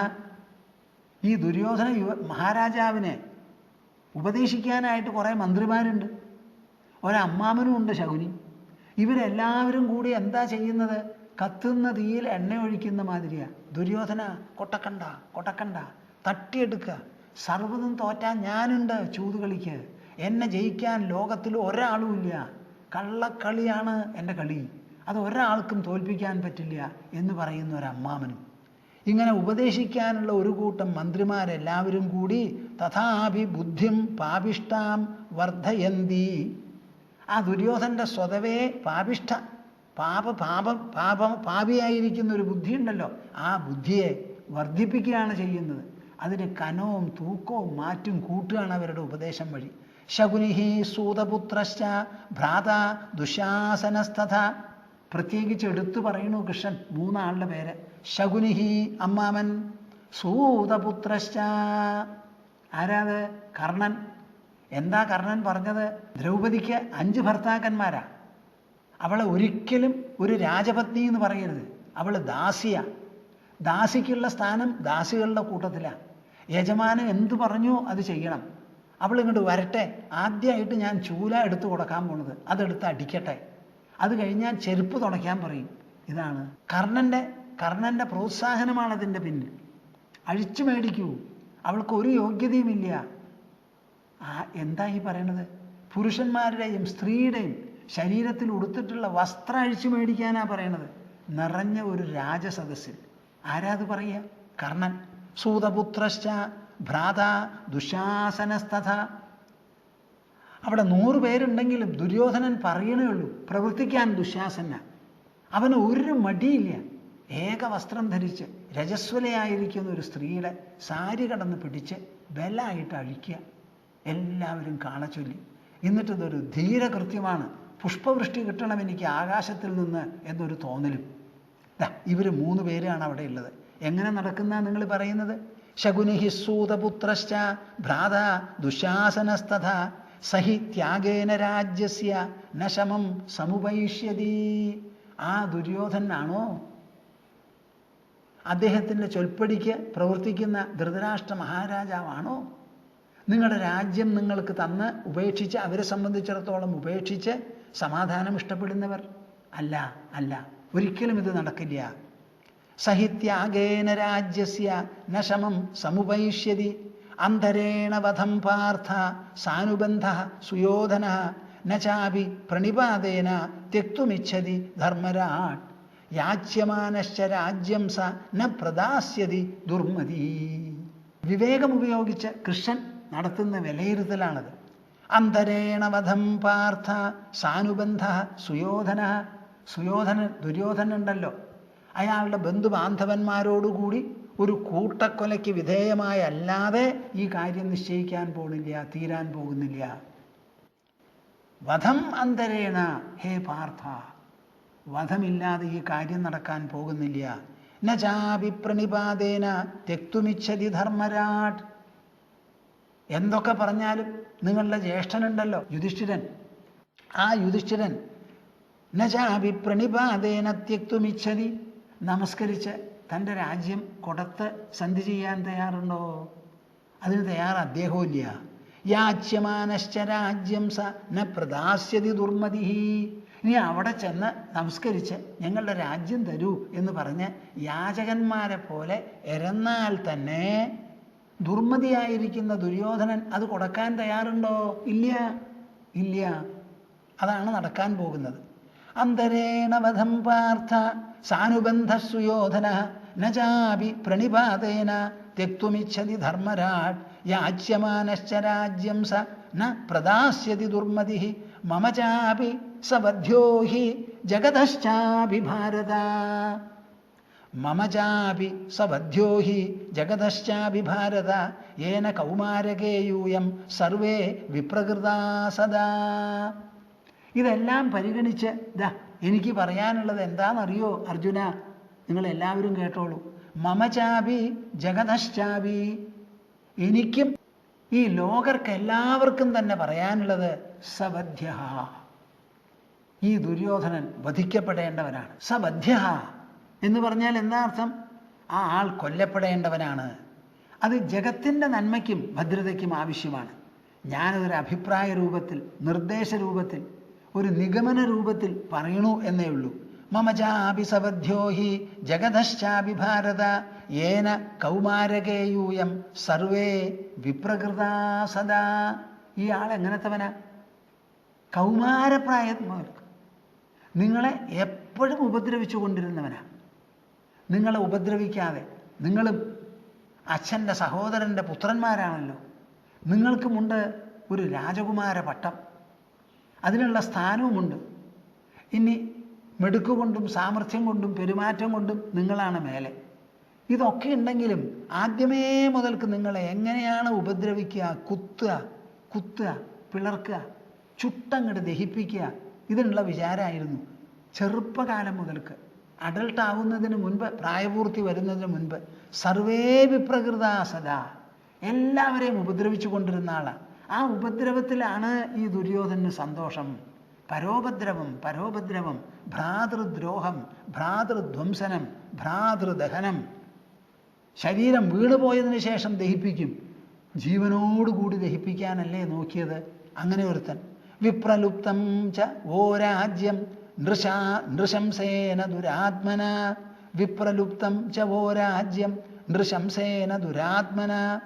ദുരാത്മാവായി ദ്രോഹബുദ്ധിയോടുകൂടിയിരിക്കുന്ന ദുര്യോധനുണ്ടല്ലോ, വിപ്രലുപ്തം ചവോ രാജ്യം, ചൂത് കളിച്ചിട്ടാണ് തട്ടിച്ചു കൊണ്ടുപോയിരിക്കുന്നത്. നേരിട്ട് തട്ടിയതൊന്നുമല്ല, ചൂത് കളിക്കാൻ വിളിച്ച് രാജ്യം തട്ടിച്ചു. അങ്ങനെ ഒരു കേമനാവൻ.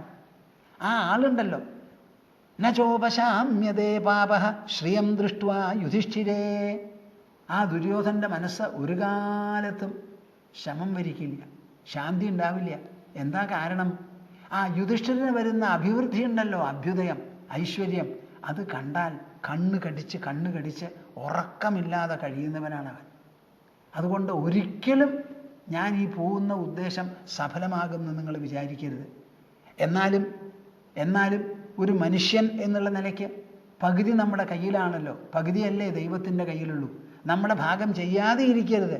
ജനങ്ങളെല്ലാവരും അറിയണം, ഇവർ യുദ്ധക്കൊതിയന്മാരല്ല, അവരല്ല യുദ്ധത്തിനുള്ള മുൻ കാൽവെപ്പ് വയ്ക്കുന്നത് എന്ന് മനസ്സിലാക്കാൻ വേണ്ടി യത്തുവാചാമയാശക്യം കർമ്മണാവാപി പാണ്ഡവ കരിഷ്യേ തദഹം പാർത്ഥ നത്വാശംസേ ശമം പരൈഹി. യത്തുവാചാമയാശക്യം കർമ്മണാവാപി പാണ്ഡവ. മനസ്സുകൊണ്ടോ വാക്കുകൊണ്ടോ പ്രവൃത്തി കൊണ്ടോ എന്തെല്ലാം ചെയ്യാൻ സാധിക്കുമോ പാണ്ഡവന്മാരെ, കരിഷ്യേ തദഹം പാർത്ഥ, അത് മുഴുവനും ഞാൻ ചെയ്യാം. ഒരു മുട്ടുസൂചി വരെ ബാക്കി വയ്ക്കില്ല. എന്തെല്ലാം വേണമോ അത് മുഴുവനും ഞാൻ ചെയ്യാം. എന്നാലും നതു ആശംസേ ശമം പരൈഹി, ശത്രുക്കളോടുകൂടി ശാന്തി ഉണ്ടാക്കാം സന്ധി കൊണ്ടെന്ന് ഒരിക്കലും ഞാൻ ആശിക്കുന്നില്ല. എന്ന് പറഞ്ഞിട്ട് കൃഷ്ണൻ മിണ്ടാതിരിക്കുന്നില്ല. പൂവിനെയാണ് നല്ല പോലെ അറിയാം, നല്ല പോലെ അറിയാം. കൃഷ്ണൻ്റെ സംഭാഷണത്തിൽ നിന്ന് ഇനിയും അത് വ്യക്തമാകണമുണ്ട്. ഇതിൽ നിന്ന് നിങ്ങൾ എന്ത് മനസ്സിലാക്കുന്നു? നിങ്ങളുടെ കൃഷ്ണൻ മനുഷ്യനോ അതോ മനുഷ്യാതീതനോ? അദ്ദേഹത്തിൻ്റെ അമാനുഷ ഭാവം മനുഷ്യത്വത്തിലാണ് പ്രകാശിക്കുന്നത്. ഇതേമാതിരി ഒരു ഭാവം നിങ്ങൾക്ക് എല്ലാവർക്കും നേടിയെടുക്കാൻ സാധിക്കും. ഒരു പക്ഷേ 100% ആവില്ല, വേണ്ട 0.01% ആയിക്കോട്ടെ. കുറേ കൂടി 0 ചേർക്കണമെങ്കിൽ ചേർത്തോളൂ. പക്ഷേ എന്തെങ്കിലും കുറച്ച് നമ്മുടെ ഉള്ളിലുണ്ടാവണം. ഇപ്പോൾ നമ്മൾ എന്ത് ചെയ്തു? രാമന് ക്ഷേത്രങ്ങൾ കെട്ടി, കൃഷ്ണനും ക്ഷേത്രങ്ങൾ കെട്ടി, ആരാധനാമൂർത്തിയാക്കി. അപ്പോൾ സാദൃശ്യം പോയി. രാമായണത്തിന് ഒരു നിലയ്ക്ക് നമ്മൾ ധിക്കരിക്കുകയാണ്, കുഴിച്ചു മൂടിയില്ലെങ്കിൽ. മഹാഭാരതത്തിനെയും പറത്തിക്കളയുക. എന്നിട്ട് രാമായണം ഭാരതം അവയുടെ പാട്ടിൽ ഷെൽഫിലിരുന്നോട്ടെ, ഞങ്ങൾക്ക് കുറച്ച് മന്ദിരവും ക്ഷേത്രവും മതി, എന്നിട്ട് ഞങ്ങൾ ഞങ്ങളുടെ പാട്ടിലിരുന്നോളാം. മനുഷ്യഗാഥയാണത്. ഇതിൻ്റെ ഓരോ അക്ഷരവും നമ്മുടെ ജീവിതത്തിൽ പ്രസക്തമാണ്. ധർമ്മത്തിന് വരാവുന്ന വെല്ലുവിളി എത്രയാണ്, എവിടുന്നാണ്? സ്വജനങ്ങളിൽ നിന്ന് ധർമ്മത്തിന് വെല്ലുവിളി വരാം. ആ വെല്ലുവിളി അതികഠോരമായി, കഠിനമായി, നിഷ്ഠുരമായി എന്ന് വരാം. അത് വന്നാലും ഈ ധർമ്മത്തിന് അന്തരിതഃ പ്രഭാവ, അതിൻ്റെ ഉള്ളിലൊരു പ്രഭാവമുണ്ട് നമ്മളെ രക്ഷിക്കാൻ. ആ ധർമ്മിഷ്ഠര് എങ്ങനെയാണ് ചിന്തിക്കുക? അങ്ങേ അറ്റത്തെ വെല്ലുവിളി വരുമ്പോഴും. ഇപ്പോൾ യുധിഷ്ഠിരൻ്റെ ഭാഗത്ത് നടക്കുന്ന പരിഗണനയാണത്. അതിൽ കൃഷ്ണൻ ദൂത് പറയാനായിട്ട് പോകുന്ന പോക്കിൽ നടക്കുന്ന സംവാദമാണ്. പെട്ടെന്ന് അങ്ങോട്ട് ഓടിപ്പോവല്ല, എന്തുമാത്രം സമ്മതിക്കണു അവർ. ആ സംഭാഷണം വളരെ വിശേഷമാണ്. യത്തുവാചാമയാ ശക്യം കർമ്മണാ വാപി പാണ്ഡവ കരിഷ്യേ തദഹം പാർത്ഥ നതു ആശംസേ ശമം പരൈഹി. പക്ഷേ എനിക്ക് പ്രതീക്ഷയില്ല, ഞാൻ ആശിക്കണമില്ല. എൻ്റെ ദൃഷ്ടിയിൽ ഈ ദുര്യോധനൻ വധ്യ സവധ്യോ, കൊല്ലപ്പെടേണ്ടവനാണിവൻ. അവനെ 1/2 മിനിറ്റ് പോലും ഇവിടെ വച്ചുകൊണ്ടിരിക്കരുത്. എന്നാലോ അതും പറഞ്ഞ് അവർ അരക്കില്ലത്തിൽ തീ കൊടുത്തമാതിരി നമ്മളൊന്നും ചെയ്യാൻ പോണില്ല. ഞാൻ മാനമായി, മര്യാദയായി, നല്ലൊരു സന്ദേശവാഹകനായി ചെന്ന് ഭംഗിയായിട്ട് ഉറപ്പോടുകൂടി വ്യക്തമായി സന്ധി സംഭാഷണം നടത്താം. അവരുടെ ഭാഗത്തുനിന്ന് എന്ത് പ്രതികരണമുണ്ടോ അത് നമുക്ക് കാണാം. ഈ ഭഗവത്ഗീത മഹാഭാരതം എന്ന് പറയുന്ന ഇതിഹാസത്തിൽ ഏറ്റവും പ്രധാനപ്പെട്ട ഭാഗമാണ്. ഇതും ഒരളവ് വരെ ഞാൻ പ്രേക്ഷകരോട് എല്ലാവരോടും കൂടി പറഞ്ഞു കഴിഞ്ഞു. ഭഗവത്ഗീതയുടെ ആദ്യത്തെ ശ്ലോകം എന്താ? ധർമ്മക്ഷേത്രേ കുരുക്ഷേത്രേ സമവേതായുയുത്സവഃ മാമകാഃ പാണ്ഡവാശ്ചൈവ കിമകുർവത സഞ്ജയ. മാമകാഃ പാണ്ഡവാശ്ചൈവ കിമകുർവത സഞ്ജയ. കേൾക്കുമ്പോൾ എന്താ തോന്നുക? ധർമ്മക്ഷേത്രം എന്ന് പ്രസിദ്ധമായിരിക്കുന്ന കുരുക്ഷേത്രത്തിൽ യുദ്ധം ചെയ്യണം എന്നുള്ള ഉത്സാഹത്തോടുകൂടി, തയ്യാറെടുപ്പോടുകൂടി അതിന് കച്ച കെട്ടി വന്ന് നിന്നിട്ടുണ്ട്. ആര്? 2 കൂട്ടര്. അതിൽ ഒരു കൂട്ടരെ വിശേഷിപ്പിക്കുകയാണ് മാമകാഹാന്ന്, എൻ്റെ ആൾക്കാരാ. പിന്നെ ഒന്നോ പാണ്ഡവാശ്ചൈവ, പാണ്ഡുവിൻ്റെയും. വാസ്തവത്തിൽ 2ഉം ഈ ധൃതരാഷ്ട്രൻ്റെ മക്കൾ തന്നെയാണെന്ന് പറയണം. അത് പറയാൻ ആ കുരുടൻ രാജാവിന് മനസ്സ് വരണില്ല. മാമകാഹ പാണ്ഡവാശ്ചൈവ കിം അകുർവത സഞ്ജയ. അവിടെ 2 പേരും എന്താ ചെയ്തത് എന്നാണ് ചോദിക്കുന്നത്. നാം അവിടേക്ക് എത്തിയിട്ടില്ല. ധർമ്മക്ഷേത്രേ കുരുക്ഷേത്രേ, ആ 2 വാക്കാണ് നമ്മളിവിടെ കടന്നു പിടിച്ചിരിക്കുന്നത്. അവർ വന്നു കൂടിയിട്ടുള്ള സ്ഥലം വെറും കുരുക്ഷേത്രമല്ല, ധർമ്മം വിളയിച്ചു പോന്നിട്ടുള്ള ഒരു ഭൂമിയാണ്. ധർമ്മം വിളയും ചെയ്യും അവിടെ. അപ്പം അവിടെ നടക്കാൻ പോകുന്ന യുദ്ധം വെറും ഒരു യുദ്ധമല്ല, ഒരു കശപിശയോ ഒരു കൂട്ടം കൂടലോ ഒരു തല്ലിക്കൊല്ലലോ അല്ല. അവിടെ നടന്നിട്ടുള്ളത് വലിയ ഒരു യുദ്ധമാണ്. ആ യുദ്ധം ഉപായപ്പെട്ടതാവില്ല. നമ്മുടെ രാജ്യം തന്നെ ഒരു പുണ്യഭൂമിയാണ്, ധർമ്മഭൂമിയാണ്. ആ ധർമ്മഭൂമിയിൽ നിർണായകമായി നടക്കുന്ന സംഭവങ്ങൾ, പ്രത്യേകിച്ചും ഭരണതലത്തിൽ നടക്കുന്നതിനൊക്കെ ധർമ്മത്തിൻ്റെ ഒരു പിൻബലം ഉണ്ടായിരുന്നു, ഉണ്ടാകും. അല്ലെങ്കിൽ വേദകാലം മുതൽക്ക് ഈ കാലം വരെ ഇവിടെ ഈ സനാതനധർമ്മം നിലനിൽക്കുക അത് സംഭാവ്യമല്ല. അത് നിലനിന്ന് പോന്നിട്ടുണ്ടെങ്കിൽ അതാത് കാലത്ത് ഓരോ തലമുറയിലുമുള്ളവർ അതിൽ താല്പര്യം പ്രകടിപ്പിച്ചിട്ടുണ്ടാവും എന്നുള്ളത് ശരിയാണ്. പക്ഷെ ഒന്നും കൂടി ചുഴിഞ്ഞ് നിങ്ങൾ ആലോചിച്ച് നോക്കൂ. നമ്മളൊക്കെ ഭൂമിപുത്രന്മാരും ഭൂമിപുത്രിമാരുമാണ്. അപ്പം നമ്മുടെ ഭൂമിയിൽ നിന്ന് ജനിച്ചു പൊന്തിയിട്ടുള്ള നമുക്ക് ഒരു ധാർമ്മികമായിരിക്കുന്ന ഒരു മനസ്സോ ബുദ്ധിയോ അഹങ്കാരമോ ഉണ്ടാവണം എന്നുണ്ടെങ്കിൽ അത് ഈ ഭൂമി പ്രദാനം ചെയ്താലേ ഉണ്ടാവുള്ളൂ. നമ്മൾ അനവധി ആൾക്കാരെ നോക്കി കള്ളനാണ്, മുള്ളനാണ്, ദുഷ്ടനാണെന്ന് പറയും. മനുഷ്യരുടെ മനസ്സിൻ്റെ ഉള്ളിൽ ദുഷ്ടത എവിടുന്നാണ് നുഴഞ്ഞു കയറുന്നത്?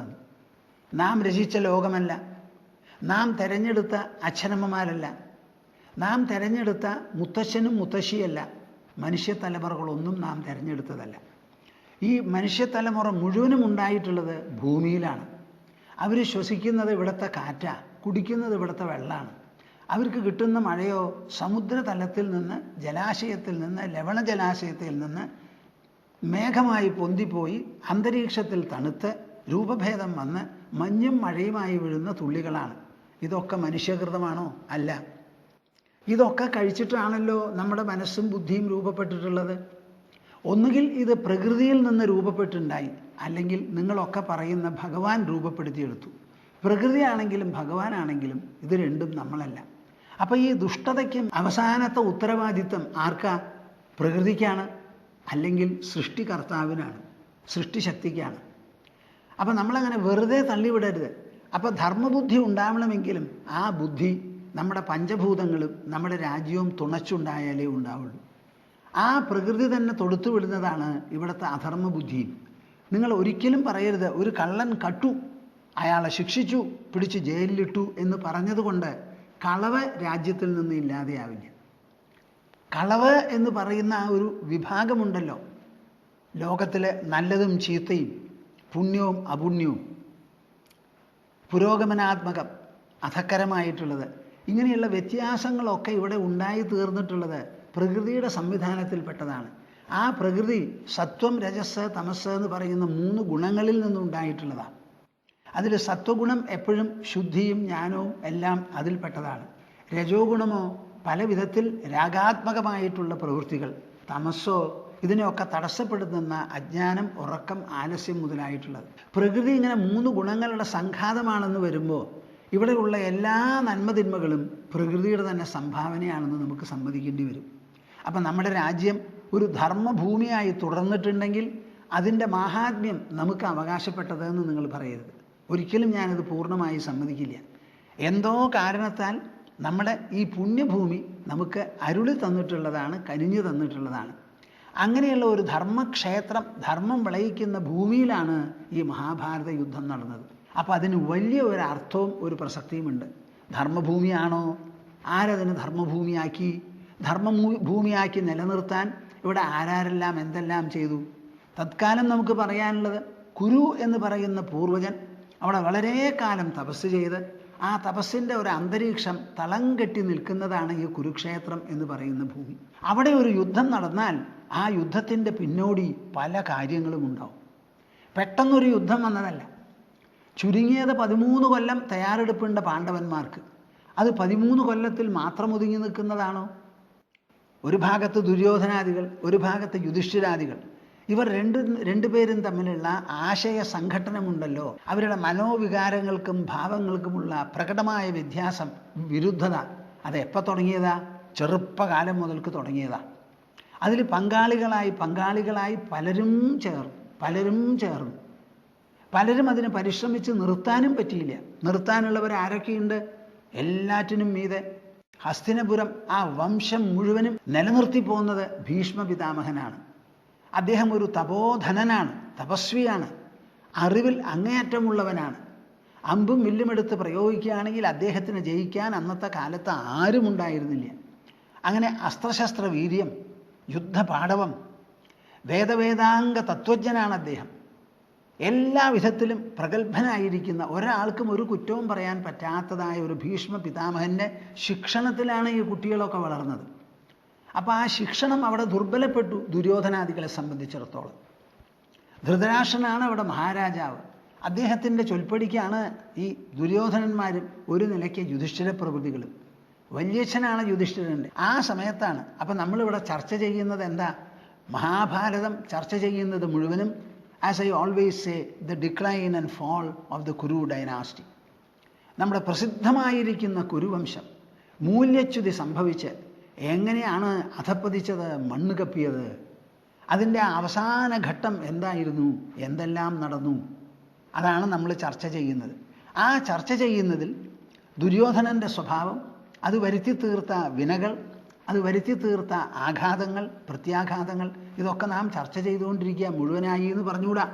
അതിനെതിരെ യുധിഷ്ഠിരൻ്റെ പക്ഷം സഹിച്ചതായ കഷ്ടപ്പാടുകളും ബുദ്ധിമുട്ടുകളും എല്ലാം നമ്മളിവിടെ പറയുകയാണ്. ഒരാൾ ദുഷ്ടനായി എന്ന് പറഞ്ഞ് ലോകത്തിൽ എല്ലാവരും ദുഷ്ടനാവുക ഉണ്ടാവില്ല. ഹിരണ്യകശിപുവിൻ്റെ കഥ നിങ്ങൾ ധാരാളം കേട്ടിട്ടുള്ളതാണ്. എത്ര വലിയ ഒരു ദുഷ്ടനായിരുന്നു ആ മനുഷ്യൻ. ആ ദുഷ്ടത എവിടം വരെ എത്തി? സ്വന്തം മകനെ, തൻ്റെ അരക്കെട്ടിൽ നിന്ന് ജനിച്ച കുട്ടിയെ കൊല്ലാൻ വേണ്ടി പലരെയും ചട്ടം കെട്ടി നിർത്തിയ ഒരാളല്ല. കുട്ടിക്ക് വയസ്സെത്രയുണ്ട്? 7 വയസ്സ്. ഒരു പടുകൂറ്റൻ കരിമ്പനെ പോലെ ഒരു രാക്ഷസ ചക്രവർത്തി, അദ്ദേഹം ചെറിയ ഒരു കൊടപ്പനെ പോലെയുള്ള ഒരു കുട്ടിയുടെ നേരെ ഇത്രയധികം വൈരം കൊണ്ടു നടക്കേണ്ട ആവശ്യമെന്ത്? പിതാവ് എന്നുള്ള വാക്കിന് അർത്ഥം തന്നെ എന്താ? അച്ഛൻ നമ്മളെ രക്ഷിക്കാനുള്ളവനാണ്. ആ രക്ഷകനായിരിക്കുന്ന അച്ഛൻ മാരകനായി തീർന്നു. കൊല്ലാനാ പുറപ്പെട്ടത്. നിങ്ങളിത് കണ്ടതാണ്, കേട്ടതാണ്. അങ്ങനെ കൊല്ലാൻ പുറപ്പെട്ട് നിന്നപ്പോഴും ആ പ്രഹ്ലാദൻ്റെ മുഖത്തിൽ നിന്നോ മനസ്സിൽ നിന്നോ അല്ല കൈകാലുകളിൽ നിന്നോ എപ്പോഴെങ്കിലും ഒരു ചെറു വിരൽ ആ കുട്ടി പൊക്കിയില്ല. എന്നിട്ടും സംഭവിച്ചത് എന്താ? ഹിരണ്യകശിപു ഈ മകൻ നോക്കി നിൽക്കേ തന്നെ ഒരു നരസിംഹം എന്ന് പറഞ്ഞ ഒരു പുതിയ അവതാരം അതിനുവേണ്ടി അവിടെ പ്രത്യക്ഷപ്പെട്ട് പൊരിഞ്ഞ യുദ്ധം നടത്തി, തട്ടി താഴത്തിട്ട് വയറ് പിളർന്ന് കൊടൽമാല വലിച്ചെടുത്ത് രക്തപങ്കിലമായിരിക്കുന്ന ആ കൊടൽമാല കഴുത്തിലിട്ട് ഹിരണ്യകശിപുവിൻ്റെ സിംഹാസനത്തിലിരുന്നു. ഇതിൽ നിന്ന് നിങ്ങൾ മനസ്സിലാക്കുന്നത് എന്താ? ആ ചെറിയ കുട്ടിയുടെ ശരീരത്തിലോ മനസ്സിലോ എന്തെങ്കിലും ഒന്നുണ്ടോ ഈ അച്ഛനെ തടുക്കാൻ? ഒന്നുമില്ല. ആ കുട്ടിയുടെ ഭക്തി, ആ കുട്ടിയുടെ മൂല്യം, ആ കുട്ടിയുടെ ആദർശം, ആ കുട്ടിയുടെ ഉള്ളിലുള്ളതായ ആ ഭാവസമന്വിതത്വം, ഭാവപ്പെരുമ, മഹിമ, അത് മാത്രമേ ഉള്ളൂ. ആ മാനസമായിരിക്കുന്ന ആ വൈഭവത്തിൻ്റെ മുമ്പിൽ എത്രയെല്ലാം ശരീരവും വാളും കുന്തവും വില്ലും അമ്പും എല്ലാം എടുത്ത് പരിശ്രമിച്ചാലും ഒരാളല്ല, ആയിരക്കണക്കിന് ജനങ്ങൾ പരിശ്രമിച്ചിട്ടും എല്ലാം നിഷ്ഫലമായി എന്നാണ് ഭാഗവതം നമ്മുടെ മുൻപിൽ പറയുന്നത്. അപ്പോൾ നിങ്ങൾ ഒരിക്കലും വിചാരിക്കരുത്. ഞാൻ ചോദിക്കണു നിങ്ങളോട്, നിങ്ങൾ ആരെങ്കിലും ഒരാൾ എൻ്റെ പ്രേക്ഷകന്മാരുടെ മധ്യത്തിൽ തയ്യാറുണ്ടാവുമോ തൻ്റെ സ്വന്തം അച്ഛനെ ഇങ്ങനെ നരസിംഹം വന്ന് നേരിട്ട് യുദ്ധം ചെയ്ത് കൊല്ലുന്നതും ആ യുദ്ധം നടന്നതും പിടിയും വലിയും കുത്തും എല്ലാം കണ്ടുകൊണ്ടിരിക്കാനുള്ള ഒരു മനസ്ഥിതി ഭക്തിയുടെ പേരിൽ നിങ്ങൾക്കുണ്ടോ എന്നാണ് ഞാൻ ചോദിക്കുന്നത്. അശരീരി വാക്ക് പറഞ്ഞതെന്താ? ദേവകിയിൽ 8ാമത് ജനിക്കാൻ പോകുന്ന കൃഷ്ണൻ ദേവകിയുടെ സഹോദരനെ കൊല്ലാൻ വേണ്ടി ജനിക്കണമെന്ന് അത് പറഞ്ഞപ്പോൾ ദേവകി കരഞ്ഞ്, അയ്യോ ഭഗവാനെ, എൻ്റെ ഗർഭാശയത്തിൽ വരരുതേ എന്ന് ദേവകി പറഞ്ഞില്ല. ഞാൻ പലരോടും ചോദിക്കാറുണ്ട്, നിങ്ങളോടും പറഞ്ഞു, ഇങ്ങനെ ഒരു അശരീരി വാക്ക് കേട്ടാൽ നിങ്ങളുടെ സഹോദരനെ കൊല്ലാൻ വേണ്ടി നിന്റെ ഗർഭത്തിൽ ഞാൻ ജനിക്കാൻ പോകണു എന്ന് പറഞ്ഞാൽ നിങ്ങൾ തലകുനിച്ചത് സ്വീകരിക്കുമോ എന്ന്. എന്നാൽ നിങ്ങളൊക്കെ ഭക്തന്മാരല്ലേ? അതെ, പക്ഷേ സ്വീകരിക്കാൻ ഒരുക്കമില്ല. ഒരൊറ്റ സ്ത്രീ ഈ ഭൂമാനന്ദ സ്വാമിയോട് പറഞ്ഞിട്ടില്ല, ഞങ്ങൾ സ്വീകരിക്കും സ്വാമിജി ഭഗവാൻ പറഞ്ഞാൽ. ഒക്കെ ഭക്ത ശിരോമണികളാണ്. അപ്പം നിങ്ങൾക്ക് കുറേ ദൂരം ഈ കാര്യത്തിൽ പോകാനുണ്ട്, കുറേ കാര്യങ്ങൾ ഗ്രഹിക്കാനുണ്ട്. ഭക്തി ഭക്തി ഭക്തി ഭക്തി, ഭഗവാൻ ഭഗവാൻ ഭഗവാൻ ഭഗവാൻ, ഇങ്ങനെ അങ്ങോട്ട് പറഞ്ഞു നടന്നതുകൊണ്ടായില്ല. എല്ലാവരും പറയും, പറഞ്ഞതുകൊണ്ടായില്ല. മനസ്സങ്ങനെ ആയിത്തീരണം. അതാക്കി തീർക്കുക എന്നുള്ളതാണ് നമ്മുടെ ഇതിഹാസങ്ങളുടെ ദൗത്യം. ലോകം എന്ന് പറയുന്നത് നിങ്ങൾ വിചാരിക്കുന്നത് പോലെ സുന്ദരമായ ഒരു പരവതാനിയല്ല. ആ പരവതാനിയെ നല്ല പോലെ നിങ്ങൾ മനസ്സിലാക്കൂ. എത്ര ജനങ്ങളാണ് കേദാർനാഥിലേക്ക് പുറപ്പെട്ടിരുന്നത്. ആ പൂർണ്ണ നമ്പർ പുറത്തു വരില്ല. 70,000 80,000 വരെ ഇപ്പോൾ ആയിട്ടുണ്ട്. ഇവരെല്ലാവരും കൂടിപ്പോയി. എല്ലാവരും പുണ്യാത്മാക്കളാണ്. ആ പോകുന്നവരുടെ മനസ്സിൽ കേദാറിലെ പരമശിവൻ ശിവൻ ശിവൻ എന്നൊരു വിചാരം മാത്രമേ ഉള്ളൂ. എത്ര വിശേഷപ്പെട്ട സ്ഥലമാണ് ഹിമാലയം. വലിയൊരു പുണ്യഭൂമിയാണ്. മനുഷ്യർക്ക് മോക്ഷം നൽകാൻ ശാരീരികമായി ഭൗതികമായി അവതരിച്ചിട്ടുള്ള ഒരു ഭൂമിയാണെന്ന് പറയണം. അവിടെ ഭക്തിയുടെ പാരമ്യതയോട് കൂടിയിട്ടാണ് കുട്ടികളും കുടുംബവും ഒക്കെ ആയിട്ട് ഓരോരുത്തർ പോകുന്നത്. നമ്മൾ ഇവിടെയുള്ളവർ മുതിർന്നവരേ പോവുള്ളൂ. വടക്കേ ഇന്ത്യയിൽ നിന്ന് കുട്ടികളടക്കം പോവും, ചെറുപ്പം പ്രായമുള്ളവർ. അവരെല്ലാവരും പോയി അവിടെ പെട്ടു.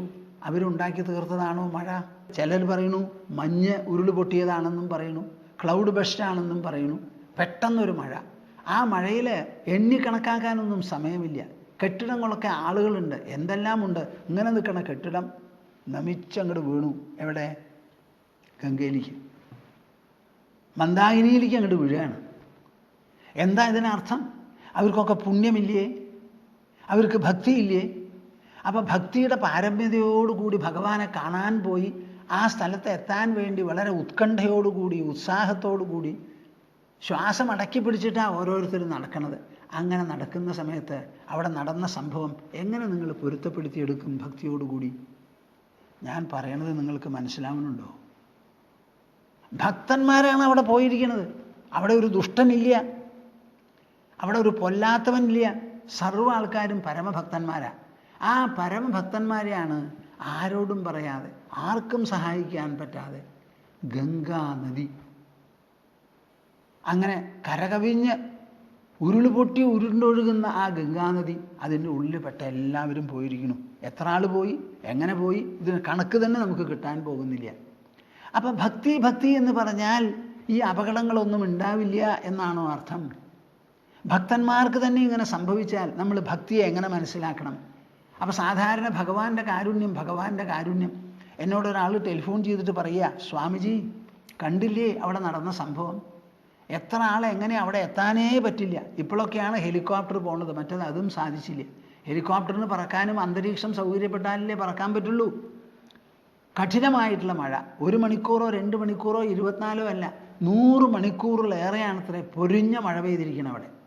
അപ്പോൾ ഈ മഴയൊക്കെ പെയ്ത് ഇത്ര കണ്ട ഭക്തന്മാരെ ഗംഗാനദി ആരോടും പറയാതെ എടുത്തുകൊണ്ട് അങ്ങോട്ട് പോയി എന്ന് പറയുമ്പോൾ നമുക്ക് ഭക്തിക്ക് എന്ത് വ്യാഖ്യാനം കൊടുക്കണം? ഇവർക്കൊക്കെ മോക്ഷം കിട്ടി, പരമോക്ഷമായിരുന്നു, എല്ലാവരും സന്തോഷപ്പെട്ട് ഭഗവാൻ കൊണ്ടുപോയതാണ് എന്ന് പറയാൻ പറ്റുമോ? അപ്പോൾ എന്നോടൊരു ഭക്തൻ ടെലിഫോൺ ചെയ്ത് പറയാ, സ്വാമിജി ഈശ്വര കോപം തന്നെ എന്ന്. ഭൂമാനന്ദ സ്വാമിജി ഇതൊന്നും സമ്മതിക്കില്ല. നമ്മുടെ ശാസ്ത്രം അനുവദിക്കുന്നില്ല ഇതൊന്നും സമ്മതിക്കാൻ. ഭഗവാൻ മനുഷ്യരോട് കോപിച്ചാൽ പിന്നെ ആരാ കോപിക്കാതിരിക്കുക? അച്ഛൻ കോപിക്കാം പ്രഹ്ലാദൻ്റെ മുൻപിൽ, രാവണൻ കോപിക്കാം വിഭീഷണൻ്റെ മുൻപിൽ, അങ്ങനെ പലരും നമുക്ക് കോപിച്ചു എന്ന് വരാം. ഭഗവാൻ നമ്മളോട് കോപിക്കാനുള്ള ആളാണ്. അപ്പം ഭഗവത് സങ്കല്പത്തിന് തന്നെ അർത്ഥമില്ല. എന്നാൽ നമുക്ക് അനിഷ്ട സംഭവങ്ങൾ നടക്കുമ്പോൾ പ്രകൃതിയുടെ കോപമാണ്, പ്രകൃതി ക്ഷോഭമാണെന്ന് പറഞ്ഞാൽ സമ്മതിക്കാം. പ്രകൃതിയുടെ കോപം എന്ന് പറയാൻ നമുക്ക് പറ്റില്ല. പ്രകൃതി ആണുമല്ല പെണ്ണുമല്ല കോപിക്കാനും കോപിക്കാതിരിക്കാനും. ഭഗവാനോ കോപിക്കൂല. എല്ലാവരുടെ കോപത്തിൽ നിന്നും രക്ഷിക്കാൻ വേണ്ടിയിട്ടാണ് ഭഗവാനെ ആശ്രയിക്കുന്നത്. പ്രഹ്ലാദനെ രക്ഷിക്കാൻ മഹാവിഷ്ണു കോപിച്ചോ? മഹാവിഷ്ണു കോപത്തിന് പ്രതികോപം കാണിച്ചത് അച്ഛൻ്റെ മുൻപിലാണ്, പ്രഹ്ലാദൻ്റെ മുൻപിൽ കാണിച്ചിട്ടില്ല. അപ്പം പരമഭക്തന്മാരായിരിക്കുന്ന 10,000-കണക്കിന് ഈ ഭക്തജനങ്ങൾ ആ ഭക്തിയുടെ മകുട ചൂടാമണിയായിരിക്കുന്ന കേദാരം ആ സന്നിധിക്ക് പോകുന്ന സമയത്ത് അവർക്ക് അപകടം വന്നു എന്ന് പറയുമ്പോൾ ഈ അപകടത്തെ ഭക്തിയോടുകൂടി ബന്ധപ്പെടുത്തുന്നത് ശരിയാണോ എന്ന് നിങ്ങൾ ആലോചിക്കും. ഈ നദികൾ ഒഴുകുന്നത് എവിടെയാണ്? ഹിമാലയത്തിൻ്റെ മുകളിൽ നിന്നാണ്. ആ ഹിമാലയത്തിൽ ചില സമയത്ത് പെട്ടെന്ന് മഴ പെയ്തു എന്ന് വരാം. ആ മഴ പെയ്താൽ ആ വെള്ളം നദിയിൽ കൂടി തന്നെയാണ് ഒഴുകുക. അങ്ങനെ ഒഴുകി എന്നുണ്ടെങ്കിൽ പലതും അതിൽ പ്രവഹിച്ച് ഒഴുകി അങ്ങോട്ട് പോകും. അതിൽ ജനങ്ങളും പെടും. ആ ജനങ്ങൾ പെടുന്നത് പ്രകൃതിയുടെ ഒരു സംവിധാനത്തിൽപ്പെട്ടതാണ്. അതിൻ്റെ നല്ലതും ചീത്തയും വരും വരായും ഒക്കെ മനസ്സിലാക്കി വേണം നമ്മൾ പ്രവർത്തിക്കാൻ. അപ്പം നാം ചെയ്യാൻ ഉദ്ദേശിക്കുന്നത് പുണ്യകർമ്മമാണ്. അങ്ങനെയൊക്കെ ആണെങ്കിലും പ്രകൃതിയുടെ ക്ഷോഭം എന്ന് പറയുന്നത് കൂടി ശരിയല്ല. ആ പ്രകൃതി ചക്രത്തിൽപ്പെട്ട ഒരു വേലിയേറ്റത്തിൽ എന്തും സംഭവിക്കാം. ഇങ്ങനെ സംഭവിച്ചത് കൊണ്ട് ഭഗവാന് കോപമുണ്ടെന്നോ പോയവരൊക്കെ പാപിയാണെന്നോ അവരുടെ ഭക്തി അവരെ രക്ഷിക്കാൻ സമർത്ഥമായില്ല എന്നോ ഇതൊന്നും അർത്ഥമില്ല. ഈതിബാധകൾ എന്നൊരു വാക്കുണ്ട് നമ്മുടെ സംസ്കാരത്തിൽ. പ്രകൃതി വരുത്തി തീർക്കുന്ന ബാധകൾക്കാണ് ഈതിബാധകൾ എന്ന് പറയാം. അതിവൃഷ്ടി, അനാവൃഷ്ടി, പകർച്ചവ്യാധികൾ, ഭൂമികുലുക്കം എന്ന് തുടങ്ങിയിട്ടുള്ള പ്രകൃതിയുടെ പല വിധത്തിലുള്ള സംഭവ വികാസങ്ങൾ. ഇപ്പോൾ ഒരു ഭൂമി ഒന്ന് കുലുങ്ങി, ഒന്ന് ചെന്ന് ചോദിക്കൂ, ഭൂമി താങ്കൾ കുലുങ്ങിയത് എന്തിനാ? അപ്പോൾ ഭൂമിക്ക് ഒരു കഥ പറയാനുണ്ടാവും. നിങ്ങളായിട്ട് വരുത്തി തീർത്ത പല ഭാരവും ഓരോരോ സ്ഥലത്ത് നിങ്ങളിങ്ങനെ പൊന്തിച്ച് കെട്ടിടങ്ങൾ ഉണ്ടാക്കണം. അനവധി കെട്ടിടങ്ങൾ, ഒരു കെട്ടിടമല്ല, ഒരു കെട്ടിടത്തിൻ്റെ മുകളിൽ 28-30. ഞാൻ ബോംബെയിൽ ചെന്നപ്പോൾ താമസിച്ചത് 31ാമത്തെ നിലയിലാണ്. അപ്പം 31 നിലയിലുള്ള ഭാരം ഭൂമിയുടെ ഒരൊറ്റ സ്ഥലത്താണ് വരണത്. നാളെ ഒരു 500 ചില്ലാനം ഫ്ലോറുള്ള ഒരു കെട്ടിടം കിട്ടിയാലോ? ഒരേ സ്ഥലത്ത് ഭാരം ഒന്നിച്ചിങ്ങനെ വരിക. ഇങ്ങനെ എൻ്റെ മുതുകിൽ പല സ്ഥലത്തും ഒരു സ്ഥലത്ത് മാത്രമായിട്ട് ഭാരം ഇങ്ങനെ കൂട്ടി വെച്ചാൽ എനിക്കൊന്നും ഞെളിഞ്ഞൊന്നും ശരിയാവേണ്ടി വരില്ലേ ഭൂമിക്ക് പോലും. ഈ ഭൂമി എവിടെയാണ് കിടന്ന് ചുറ്റുന്നത്? ആകാശത്തിലാണ്, ശൂന്യാകാശത്തിലാണ്. അപ്പോൾ ശൂന്യാകാശത്തിൽ ചുറ്റിത്തിരിഞ്ഞു കൊണ്ടിരുന്ന ഭൂമിക്ക് അതിനൊരു ബാലൻസൊക്കെ ഉണ്ട് അവിടെ. ആ ബാലൻസ് തെറ്റിപ്പോയാൽ അതെന്ത് ചെയ്യും? ഒന്ന് അങ്ങോട്ടും ഇങ്ങോട്ടും ഒന്ന് അനങ്ങും. അപ്പോൾ ഭൂമിയോട് ചോദിച്ചിട്ടുണ്ടോ എന്താ ഭൂമി കുലുക്കം ഉണ്ടാവുന്നത് എന്ന്? നമ്മൾ ഭൂമിയോട് പെരുമാറേണ്ട രീതിയിലാണോ പെരുമാറുന്നത്? ഭൂമി നമ്മളോട് സംസാരിക്കുമോ? അപ്പോൾ നമുക്ക് എല്ലാം കണ്ടറിഞ്ഞ് പഠിച്ച് മനസ്സിലാക്കി ആ പഠിപ്പിനനുസരിച്ച് പ്രകൃതിയോടുകൂടി ഇണങ്ങി ജീവിക്കുന്നതിൽ നാം സമർത്ഥരായിട്ടുണ്ടോ? തയ്യാറായിട്ടുണ്ടോ? അതിനുള്ള വീണ്ടും വിചാരവും വിശേഷ ബുദ്ധിയും നമുക്ക് കിട്ടിയിട്ടുണ്ടോ? നമ്മളല്ലേ കെട്ടിയത് കേദാരം എന്ന് പറയുന്ന ക്ഷേത്രം? എന്തിനാ കെട്ടിയത്? ഗംഗ ഉത്പത്തിയാവുന്ന സ്ഥലത്ത് ഏറ്റവും ഉയരം മനുഷ്യന് കയറാവുന്ന സ്ഥലത്ത് ഒരു ക്ഷേത്രം കെട്ടണം എന്ന് വിചാരിച്ചു. അത് ഭക്തിയുടെ മഹിമയാണെന്ന് വിചാരിച്ചു. ക്ഷേത്രം കെട്ടി പോയി സന്ദർശിച്ചോളൂ. ആ സന്ദർശിച്ചത് കൊണ്ട് അവിടെ ഉണ്ടാകാൻ പോകുന്ന പ്രകൃതി അപകടങ്ങൾ ഇല്ലാതെയാവാൻ പോകുന്നില്ല. നമുക്കൊരു സമാധാനമുള്ളത് എന്താ? ആ ശിവൻ്റെ ക്ഷേത്രം മാത്രം ഒഴുകിപ്പോയിട്ടില്ല, ബാക്കി മനുഷ്യനിർമ്മിതമായിട്ടുള്ളത് എല്ലാം പോയി എന്നാണ് പറയണത്. അത്രയെങ്കിലും രക്ഷപ്പെട്ടുല്ലോ. അവിടെ ആ നദിയുടെ ഉള്ളിൽ ഒരു ശിവനെ പ്രതിഷ്ഠിച്ചിട്ടുണ്ട്. അതിങ്ങനെ കാണാം. വെള്ളം ഇങ്ങനെ വന്ന് അടിച്ച് കഴുത്ത് വരെ എത്തിയപ്പോഴും ആ ബിംബം ഇളകിയിട്ടില്ല. അവിടുന്ന് അങ്ങോട്ട് പിന്നെയും ശക്തമായിട്ട് വന്നപ്പോഴോ അതിൻ്റെ അടി പുഴങ്ങി അതാ പോയി. എല്ലാവരും കണ്ടുകൊണ്ടിരിക്കുമ്പോൾ ഗയാ ഗയാ ഗയാ എന്നാണ് പറയുന്നത്. പോയി പോയി പോയി എന്ന്. ക്ഷേത്രം പോയി. അപ്പം മനുഷ്യനിർമ്മിതമായിട്ടുള്ളതെല്ലാം അപകടം വരുമ്പോൾ പോവാം. ആ അപകടത്തിന് നമ്മൾ ദുർവ്യാഖ്യാനം പറയേണ്ട ആവശ്യമില്ല. എന്നാൽ ചില സമയത്ത് വീണ്ടും വിചാരമുള്ളവരൊക്കെ, നല്ല ഭക്തിയുള്ളവർ, ഇന്ന് എന്നുള്ളത് നാളെ ആക്കാം എന്ന് പറഞ്ഞ് പിന്മാറിയ കേസസും ഉണ്ടാവും. അവർ പറയും ഈശ്വരൻ്റെ അനുഗ്രഹം കൊണ്ട് ഞങ്ങൾ അന്ന് പോയില്ല എന്ന് പറയും. അപ്പോൾ ബാക്കിയുള്ളവരൊക്കെ ഈശ്വരൻ്റെ നിഗ്രഹം കൊണ്ടാണ് പോയത്. ഞാനിത് പറയുമ്പോൾ ചില ഭക്തന്മാരെന്നോട് പറയും, സ്വാമിജി ഇങ്ങനെ പറയരുത് കേട്ടോ, ഇങ്ങനെ പറഞ്ഞാൽ ഞങ്ങൾക്ക് സഹിക്കാൻ പറ്റില്ല. ഞങ്ങളുടെ വിചാരം ഈശ്വരൻ എപ്പോഴും ഞങ്ങളെ രക്ഷിക്കുന്ന. യുദ്ധം നടന്നു. ആ യുദ്ധത്തിൽ ആരൊക്കെയാ എന്തൊക്കെയാ നിങ്ങൾ ആലോചിച്ച് നോക്കൂ. ഭീഷ്മനടക്കം മരിക്കുകയാണ്, ദ്രോണനടക്കം മരിക്കുകയാണ്. എത്ര ആൾക്കാർ മരിച്ചു? എത്ര? ഈ ആൾക്കാർ മുഴുവൻ മരിച്ചിട്ടേ അവിടെ യുദ്ധം നിർത്തിയുള്ളൂ. അതിൽ ധർമ്മപക്ഷത്തിലുള്ളവരാണ് 7 അക്ഷൗഹിണി -10. ആ 7 അക്ഷൗഹിണിയും അവിടെ ബലി കഴിക്കപ്പെട്ടു ധർമ്മം രക്ഷിക്കാൻ വേണ്ടി. അപ്പോൾ ധർമ്മത്തിൻ്റെ രക്ഷ മരണമില്ലാതെ നടക്കുമെന്ന് നിങ്ങൾ വിചാരിക്കരുത്. അത് പുഷ്പങ്ങൾ കൊണ്ടും അർച്ചന കൊണ്ടും ദീപാരാധന കൊണ്ടും മാത്രം ധർമ്മരക്ഷ നടക്കുമെന്ന് നമ്മൾ വിചാരിക്കരുത്. ധർമ്മത്തെ നമുക്ക് സാഹസികളുടെ കയ്യിൽ നിന്ന് രക്ഷിക്കണം, കള്ളന്മാരുടെ കയ്യിൽ നിന്ന് രക്ഷിക്കണം, കാർക്കോടകന്മാരുടെ കയ്യിൽ നിന്ന് രക്ഷിക്കണം എന്ന് പറഞ്ഞാൽ അതിനനുസരിച്ച ഒരു പ്രതിരോധം നമുക്ക് സംഘടിപ്പിക്കേണ്ടി വരും. ആ പ്രതിരോധത്തിൽ ചിലതൊക്കെ സംഭവിച്ചു എന്ന് വരാം. അപ്പോൾ അവിടെ യുദ്ധം നടന്നതിൽ 7 അക്ഷൗഹിണി നല്ല മനുഷ്യരും മരിച്ചു. 11 അക്ഷൗഹിണി മറുപക്ഷത്തിൽ പോയപ്പോൾ ഇവിടെ 7 അക്ഷൗഹിണി പോകാതെ അവർ മാത്രം നശിച്ചുകൊണ്ടൊരു യുദ്ധം ഉണ്ടാവും. അതെങ്ങനെയാണ്? അപ്പോൾ ഇതൊക്കെ നിങ്ങളൊന്ന് മനസ്സിലാക്കണം. അത് മനസ്സിലാക്കിയാണ് വ്യാസദേവൻ ചെയ്യുന്നത്.